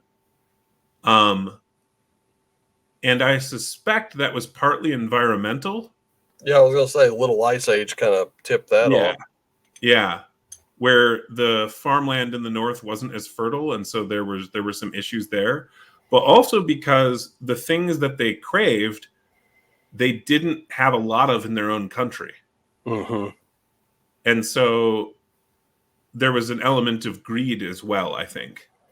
Also an element of migration, because I know that one of the things that I watched a long time ago was someone proposed or just posed the question, why did the Vikings just disappear? And I'm like, I really don't think they just disappeared. But what would happen was these guys some of them would stay along those rivers. Some would move into the north of England, the north of Ireland, and even into places like Italy and all over Europe, and they would just assimilate into wherever they landed. It was more of a hybridization. They would basically make a separate and parallel society, typically for generations. This happened, for example, in Normandy. This happened around Jorvik, or modern day York, where they basically had their own separate and, in some cases, dominant, in some cases, subservient parallel society to the locals. But then over the course of typically 3 or more generations, it took about 3, then they would start really assimilating. Right. But often retained distinct elements that were Norse for way longer. Like I read this a while ago. I think it was, I know the laws in Brittany lasted longer, but I think the unique legal system in Normandy lasted until almost the French Revolution. And what wasn't that Dane law we're talking about, or was that something different? Danelaw is the one that would have been in England, Right. centered around Jorvik, around York, but similar in design. But the Normans, which were named after the people from the north, right? The Mhm. Normandy. The Normans had a separate legal code from some of their neighbors, and so did Brittany, also in France, had its own legal code separate from their neighbors. And I'm pretty sure that the Norman one lasted until almost until the French Revolution. So, or put another way, lasted like 1,000+ years as a separate and distinct legal system. And if I recall what I read or watched correctly, under Dane law, every able-bodied man was supposed to carry a sword, and basically they policed their own communities. And it was found to be a much more polite society despite being heavily armed. That was true, for example, in Frisia. I'd have to check if that's true of the Danelaw, but I know that was true of Frisia, um, and the Frisians were part of the earlier migration, the Angles and Saxons and Jutes, when they came over to what became England. Um, the that the Frisians did in fact have a legal code that legally you weren't a man, like in terms of having rights in society, unless you owned a sword. Oh wow! So you pretty much had to own a sword in order to. It's almost like a rite of passage. Yeah, yeah, Wow. and we know that because of legal codes dating back to Charlemagne. And so, like, we have written evidence that this was a thing from people who weren't even Frisians. Wow. Um, and so it goes back a while. So it wouldn't surprise me if the Danes did that a few hundred years later, because they were a contiguous culture with the Frisians, in that the Frisian culture went all the way to basically the bottom of the Jutland Peninsula, which is where the Danes were based. They were neighbors. Hmm. So that wouldn't be surprising at all. And then if you scroll down, though, in the document, you're going to find some more setting info, because you'd asked about that earlier, and I want to make Yep. sure I answer it. Let's see. So we got Languages. national languages and species languages. Yep. And it's important for the game master, right? Because you can actually, there are clues written into this description.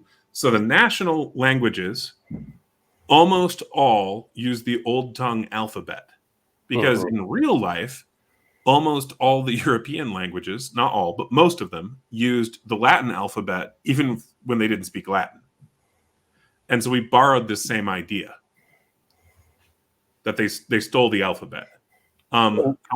However, the Eastern religion is different because it is tattooed only. Right. They only write it on skin. The Tolkal language is different because it is a It's sign just sign language. language. Yeah. Right. There is no spoken or written form. And then the species languages, look at those descriptions, the second sentence for each of them. Yeah. So you have the language of the Drakarians and dragons of Andalus. It's written in stylized hieroglyphics. Um, the blocky runes are obviously for the dwarves and golems. Elves, elegant flowing script. Why am I not surprised? Of course it would be. Language of giants written in large bold letters, so they're always screaming at you, even in letters. Yes. Goblins, crude pictograms. Language of the orcs written in jagged cuneiform wedges. Holy crap. And this is intended so that the game master can actually give clues in the dungeon about what language they're seeing. So if they're seeing big blocky letters, it's probably going to be either giants or dwarves. Right. And if there appear to be pictures of something, it's probably draconic or goblin. Oh, wow. Because hieroglyphs are just a advanced stylized form of pictograms. Right. So if it's highly stylized, it's going to be draconic, but if it's crude, it's probably going to be just goblin. Right. An elegant flowing script, I don't think anyone's going to gonna look at it and go, "Geez, I wonder who that could be." Yeah, certainly not in a carving, because that takes extra effort. In And then handwriting, you might have someone writing the old tongue in elegant script because maybe they just have really nice handwriting. yeah, But taking the time to carve it, no. yeah, you pretty much have to have like a small die set, a hammer, and clay to kind of strike it in there, and then bake it. Yeah, yeah. And so this setup, right, I think really enhances the gaming experience if the game master pays attention. Mm-hmm. Now, question: the world map that, or do you have one that's going to be in advanced? Yes, yeah. So I actually still have to pay someone to do a good version of it. I've drawn one, which is fine. It lets me, have a good reference point. But I'd like to have a prettier version done up. Yeah, Um, but yeah, we'd be including a world map in advanced. One of the reasons we didn't for basic, other than timing, we had an artist stop producing art like a month before we needed him to, and that wasn't ideal. But he had some personal things happen in his life, and that's all right. So part of it was timing, but part of it also is the world map is far more important in advanced, where you're possibly ruling a kingdom or a mm-hmm. county, or Right, where you're more likely to go to other nations in the course of your adventures. Whereas the low level play is built to be smaller scale. right. Um, So for that nothing for that stands. one, you could just kind of make up your own maps and do your own thing for now. Yeah, Then once advanced, you could kind of just take that character over, get that character into the new rule set, the extra stuff that's coming along with it, and then yep, you're exploring a much larger world. yep.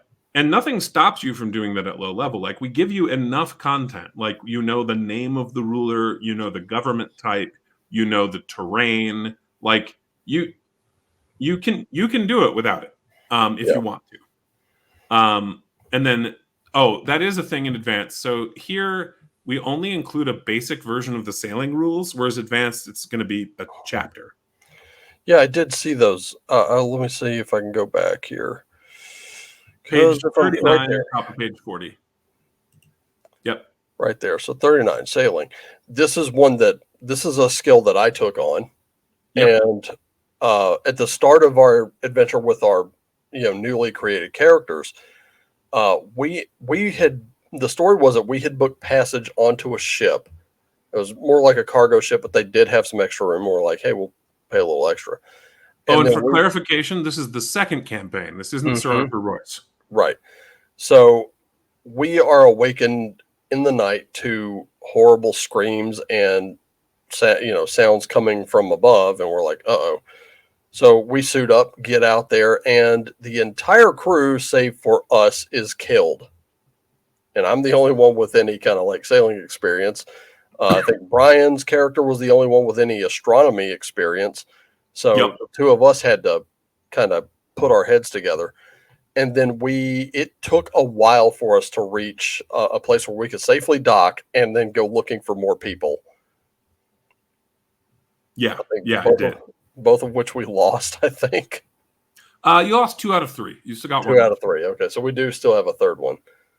I was like, geez, that kind of took it out of us. Then we wound up somewhere. It looked like a ghost town, and obviously there was something there, but I think I missed the last section or last session, and our other party members took that thing out, whatever it was. Well, they took one out. They don't know Took if one there's out. only one. Okay. Well, I mean, it still took one out. That's one Yes. less we got to fight. Yes. And And so here though in this book you'll see that you got the basic sailing rules there, and then below that you'll have 2 stat blocks for ships. In advanced you'll have about 10 stat blocks for ships plus 4 magic plus 4 artifact ships. wow. Um, But this is just enough to get you by if you just need to quick, sail a little ways. Yeah. And of course, we got stealth, supernatural, survival. We got features over here in chapter 6. Oh yeah, and then a lot of the other setting information we tried to embed this is actually because we'll have a chapter on that as well for advanced, but is actually embedded in the careers. So when you go and build your character, the stuff that's true for your character is true in the game world. So if you're playing a acolyte, you in fact serve some kind of supernatural being that gives you your powers. This would be similar to a paladin, yeah?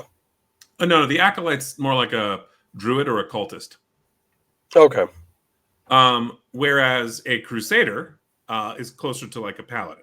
So you're specifically serving the creator, and you're trying to reclaim or protect holy sites and relics and that kind of thing.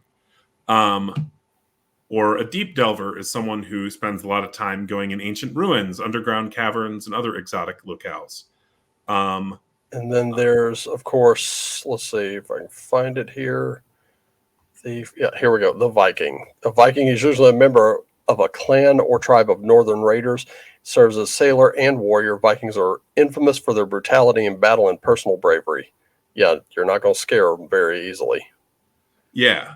And so if you play a Viking, you're going to know information about other Vikings in the world because other Vikings will be able to go berserk. They'll have the unarmored warrior trait. They'll have the oarsman ability. And so you'll have some basic information about the world just by playing a Viking. The same is true for like a red wizard. You're going to know that another red wizard knows this little group of spells at a minimum, but they're going to know how to flare, fireball, and haste. And a high-level red wizard might have more advanced stuff. And so the cool thing for you as a character is you get to play 2 careers, whereas the NPCs are usually just 1 career.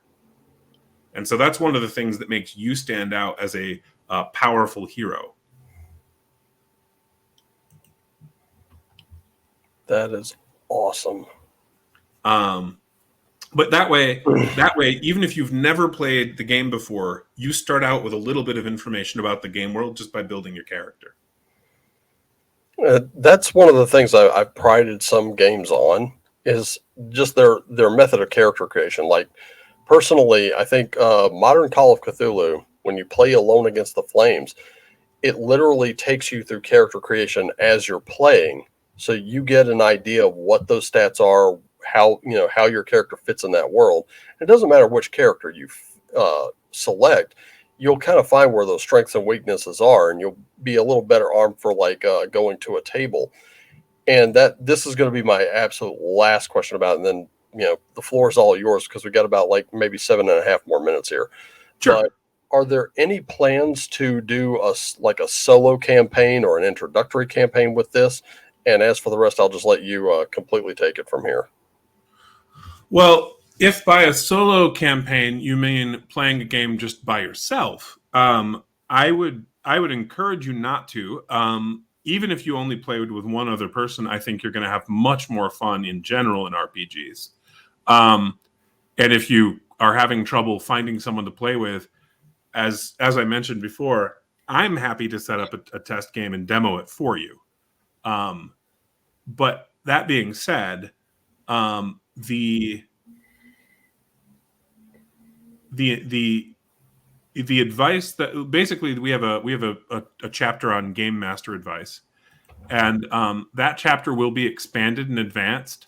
And I think that if you chose to use our advice on procedurally generated plot points, you could use that to play a solo game if you wanted to. So right now you'll see in our game master chapter stuff about the moral imperative, stuff about using timers to create tension, travel encounters. We have like a personality table for NPCs. If you use that stuff and then you also use something I've been testing out that seems to work pretty well to procedurally generate plot responses for monsters or for NPCs, I think it works really well. And all it is basically your game master goes, okay, what is the most likely thing this creature would do in this situation, mostly a social situation or when first encountering the players? And then what are two other options? And then they just roll a 4-sided die in which a 1 or a 2 is the most likely result. And then a 3 is a different result and a 4 is a different result. For example, if you encounter goblins, they're cannibals and they like to eat people, and you're just one guy, there's a good chance the goblins will just immediately attack you. So in that situation, you'd go, okay, that's a 1 or a 2. But also, it's possible that the goblins have already eaten and are more interested in your money, so they might try to rob you. So that might be a 3.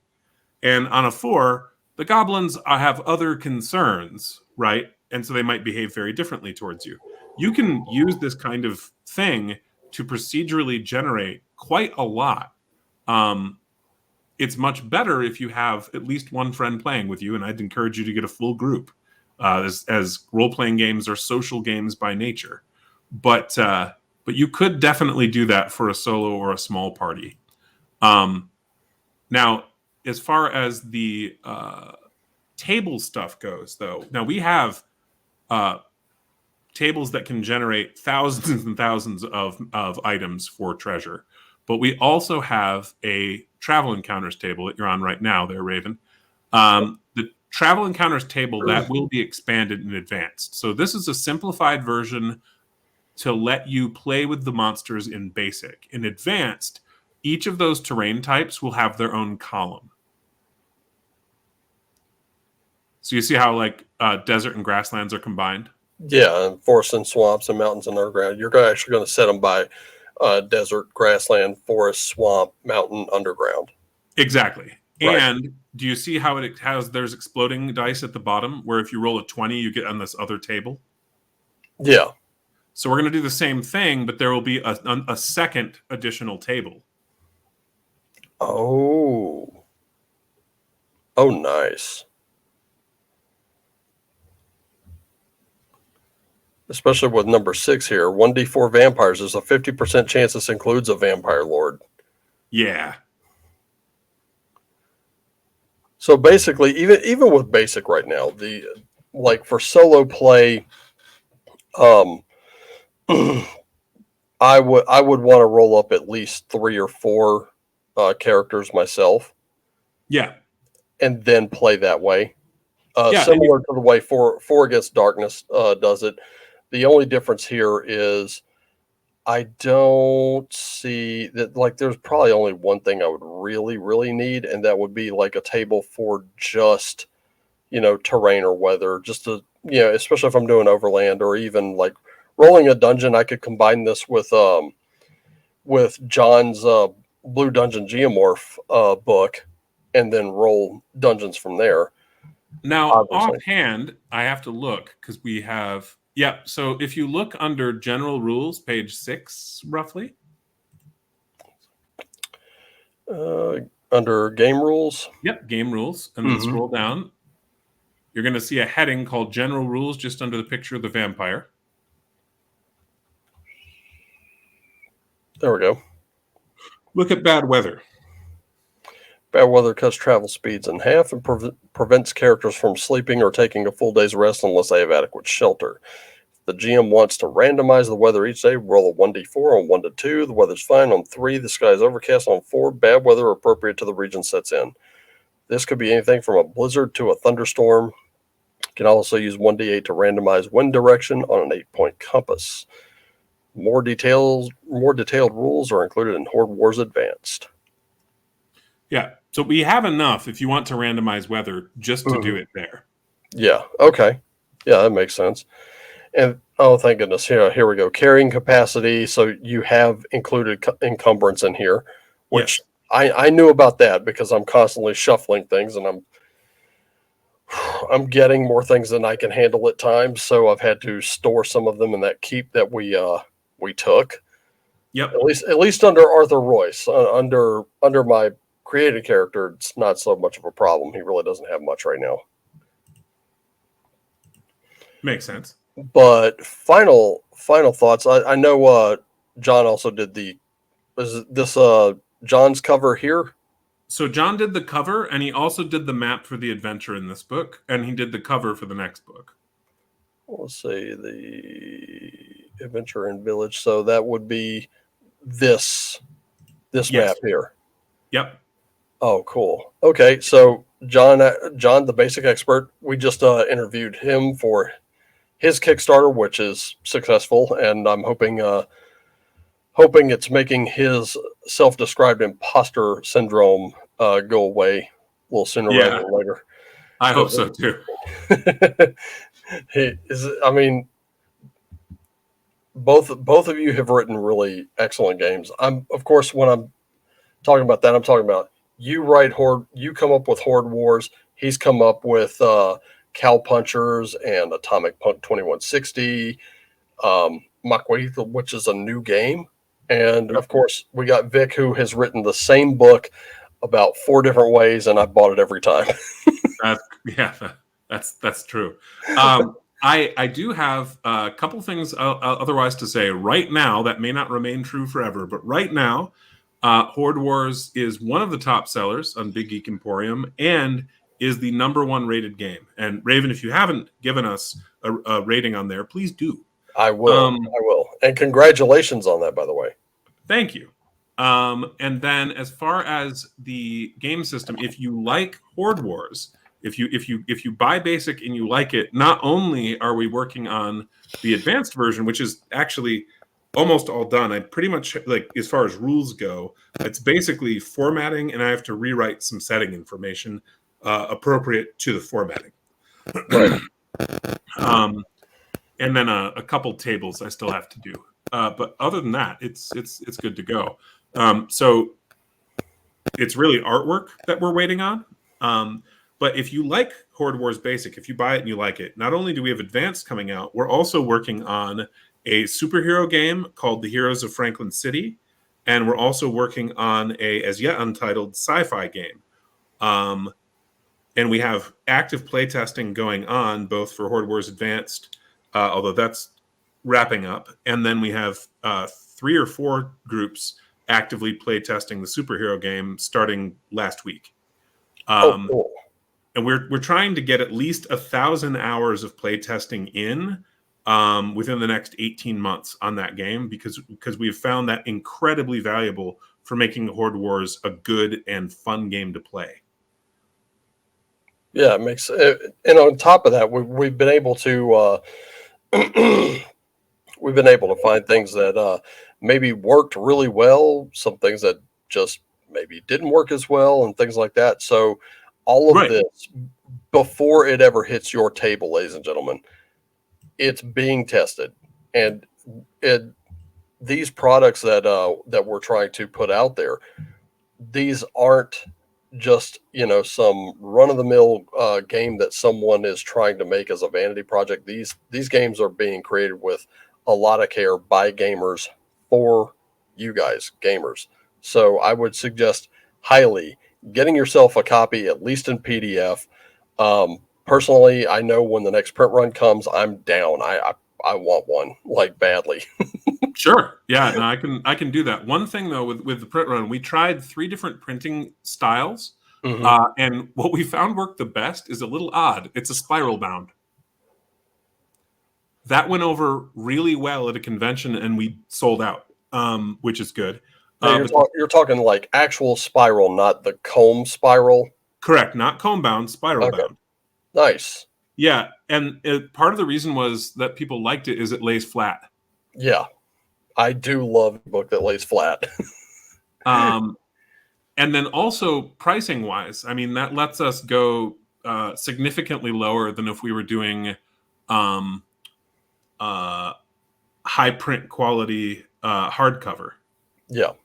And then having that shipped to us from out of state. We can have a local printer do spiral bound and sell that at a much lower rate. I think basically to get $5 in profit when we add in shipping for a hardcover with small print runs, big print runs, you can get much better returns. But is we'd have to sell them for like $60. Whereas Spiral Bound, we can have done at a local printer, and that's like $35. Oh wow. Okay. Like the difference is pretty stark. Yeah, definitely. And so advanced, I would like to do hardcover, but we have to get enough people to have bought basic who might be interested in buying advanced to be able to like afford a print run where it's a good return. So Right. like where we're buying 100 or 500 or 1,000 and not doing like, 25 or 50 books at a time, because that's just, those margins aren't any good. Yeah, really. And our intent is to lose money on basic. Like, we're not trying to turn over a profit really at all on basic. We're just trying to get the word out there and get people interested in our game. And then advanced, the hope is that will turn a profit or at least break even. So not looking to get rich off these things, obviously. No. What could happen? We're trying to provide a solid game that people can enjoy for years to come in a single book. So, but pretty much the promise of D&D, all you really need is one book. Well, more like the rules cyclopedia. Exactly. That's exactly where my mind went. Was Yeah. that one? All you really need is that where it's one like book. you get this one book, you can play our game, and if you like it, we'll sell you other games. But our goal is not to sell you other books. Right. We don't. And if we ever did do that, it would probably be as a free supplement if you bought our product, because we actually have the ability to do that. Big Geek Emporium, I can actually add. I can update the PDF. So if we get reports of like a typing error or something, I can actually go in and fix it. And then if you re-download it, you'll have the change. But also, I can add additional files.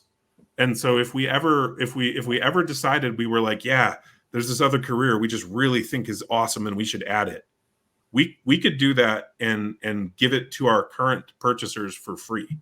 Right. Yeah. Which makes total sense.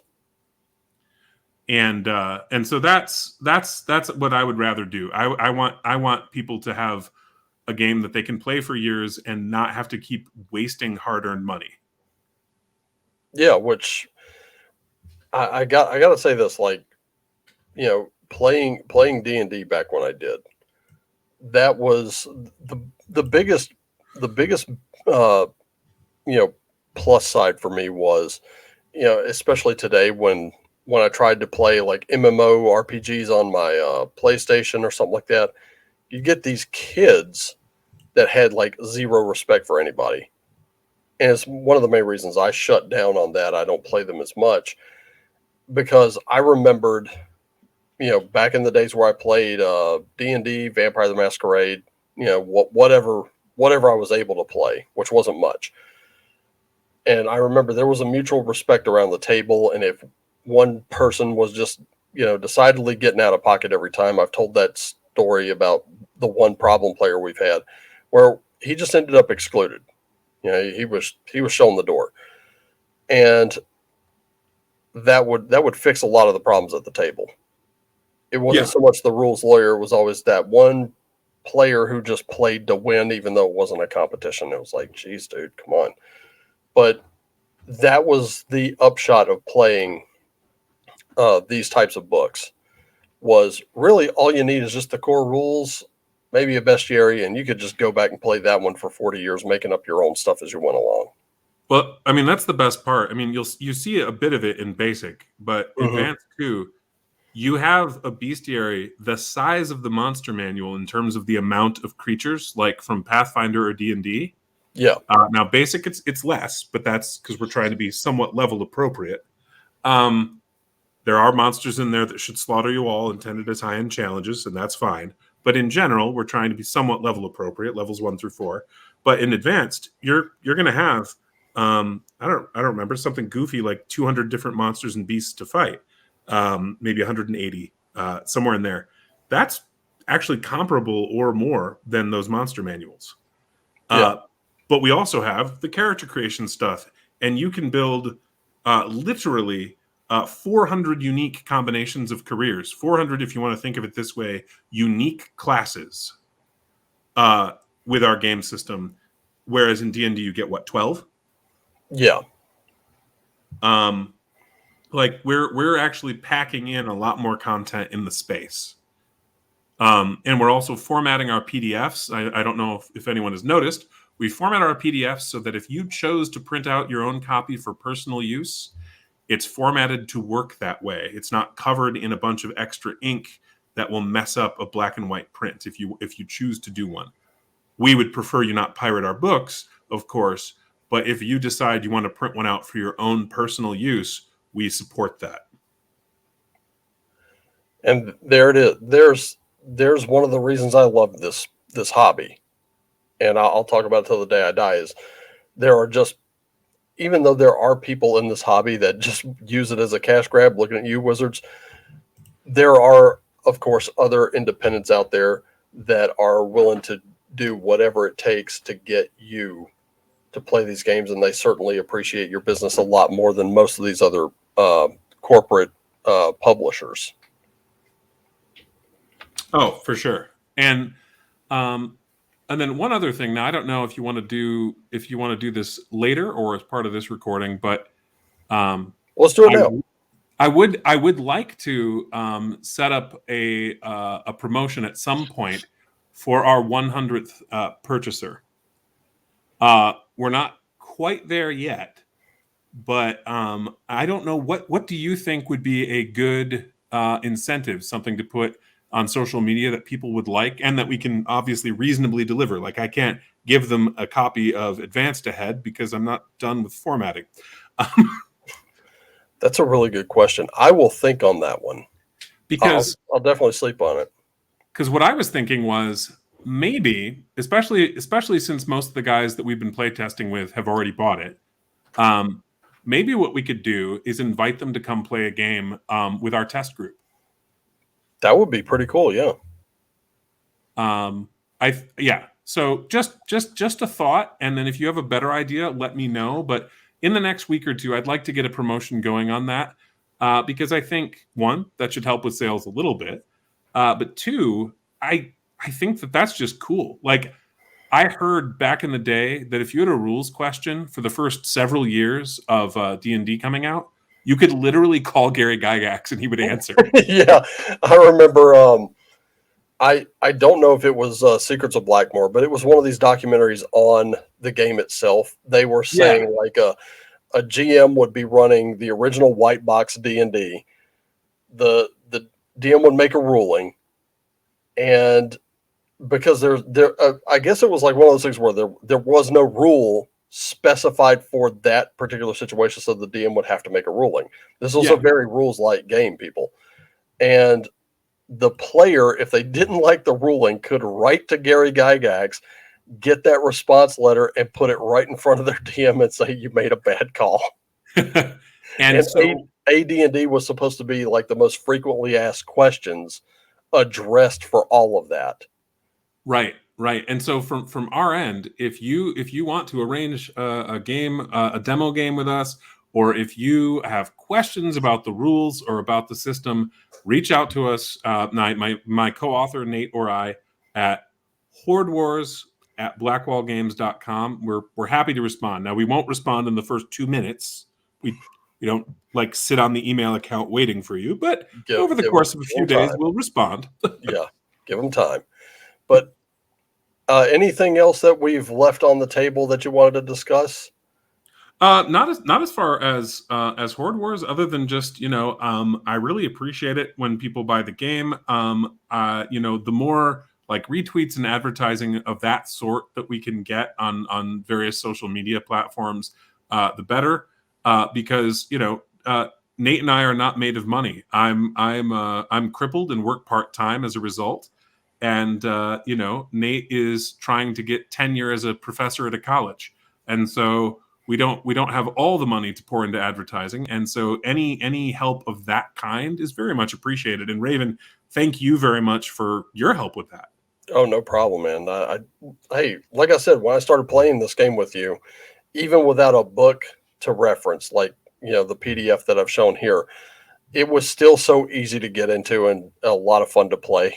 And of course, you guys putting up with some of my "you ain't taking her nowhere" kind of attitude. Like, you take one step toward her, you will lose that foot, son.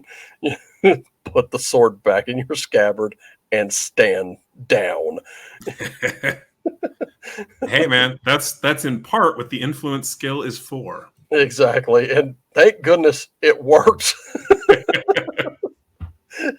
I was like, he does not sound like a man of the creator right now. Just goes to show you, not every aspiring crusader was not so prickly. Well, But one yeah, very go ahead. brief but funny story. Yeah, go ahead. You can actually read in a firsthand account of the Crusades by John of Joinville. The assassins who were led by the old man of the mountain Mm-hmm. were so scared of the Knights Templar that when the assassins, as a group, threatened to kill the King of France unless the King of France paid them protection money, what happened was the King of France reported this to the Templar Knights. The leader of the Templars spoke with one of the assassins, and that ended it. The assassins came back, apologized, and gave the King of France a bunch of gifts. And after all the stories that I've heard about them, because I think this was a small sect of like Muslims, Yeah, yeah, like they were a splinter group, and they had perfected this craft of being able to very swiftly, very precisely strike, kill whoever was in their way, and then tuck them away so that they wouldn't raise suspicion. And on top of that, they were very good at infiltration, and yeah. they infiltrated their opposition's royal guard. And this guy was like talking to the old man, and he was telling him, I have all these people around you. You're surrounded. They'd all die for me. You have no choice. And he was just kind of sitting there like, well, let's see about that. And then it turns out all these people that he said would die for him, many of them were his own men. It's like, uh-oh. And this guy was like going to sleep with like chainmail around his neck to keep his neck from getting sliced. He'd Right. wake up in the morning to find a note pinned to his table with one of those assassin's daggers. And they were just kind of showing him, we can get this close to you. You Oh don't yeah. stand a chance. Which is so surprising that after one conversation with one of the Templar Knights, they were like, we're we were just talking smack, Yeah, yeah. We're sorry. Here's a gift basket. here's a here's a really nice gift basket. Hope you like hash. Yeah, Because no, that is pretty literally what they did, and I thought that was hilarious. oh my goodness, really? Yeah, you can read this yourself in a Oh my god. first-hand account in Middle French by John of Joinville, who was there. Yeah, Um, okay, you get me the title of that book. I'm gonna see if I can find it on Audible and listen let to me it. let me go grab it. 1 second. Yeah, sure. Oh, this is gonna be cool. This is gonna be amazing.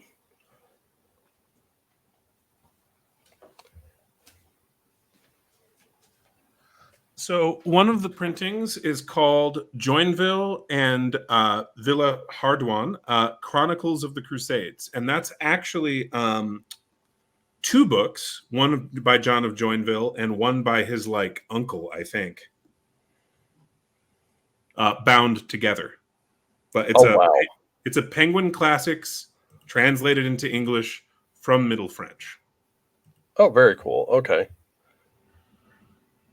Um, I think I know where I can find some Penguin classics around me. So if I, after payday, I might just jump on down to the bookstore, maybe see if I can just pick up a hard copy. But yeah, I mean that's what I did, and in fact, let me quick find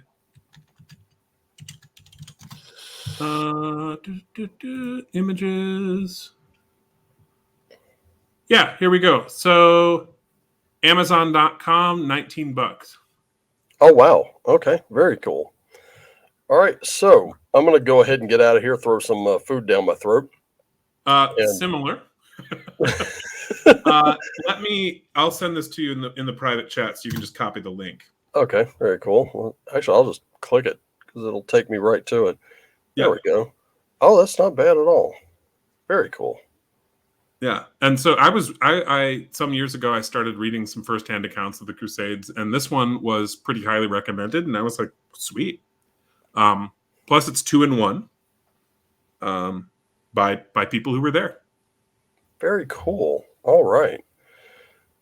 All right. So everyone, if you're still hanging in with us on this little chat of ours, Big Geek Emporium, are you also on Giant Slayer yet, or just Big Geek? I'm not. I am considering it. The Giant Slayer has not as good of margins. Mm-hmm. As far as how much it would cost us to have our books on there, but probably what I'll do is around when we're getting ready to release advanced, I'll start offering basic on other sites. Okay, very cool. So for now, Big Geek Emporium, we will have the link in the description below. We will also have the email address for Blackwall Games in the description below. Definitely check those out. Pick up Horde Wars, pick it up in PDF, and then have a spiral bound print done yourself, and you'll have that book that you can pass around at the table, and you won't be afraid to mess it up because you'll still have the PDF that you can use. And B, thanks so much for joining us. I know it's been rough trying to get the two of us together again. It has. Thanks for having me on. If you're interested, I would love to talk about the Giants thing at some point. That's probably my probably one of my favorite things from history. That there's some decent evidence that was a thing. I don't mean a race of giants. I mean that there were giant humans at one point. Yeah, and I think for that one, I would probably bring in Josh too, because he, like I said, this is his subject. I really know very, very little about it. Oh, But absolutely. every time he's in the mix on giants, I mean the guy's got an encyclopedic knowledge of the things. It's amazing what he comes up with. It's so weird that I absolutely can't, like, I don't say a word because I'm just too busy, like, just absorbing everything that's in there. But we're gonna go ahead and get those. We're gonna get those links up, and we're gonna go ahead and get this out there. And yeah, you can buy Horde Wars Basic. It's $5, ladies and gentlemen. $5, and this is going to be one of the smoothest medieval fantasy RPGs you have ever played. Guaranteed. I guarantee it. I stand by it. So thanks again for joining me. Thank you guys for watching. Just remember, we love you all. Take care of yourselves and each other. Always play what lights you up, and as always, play on.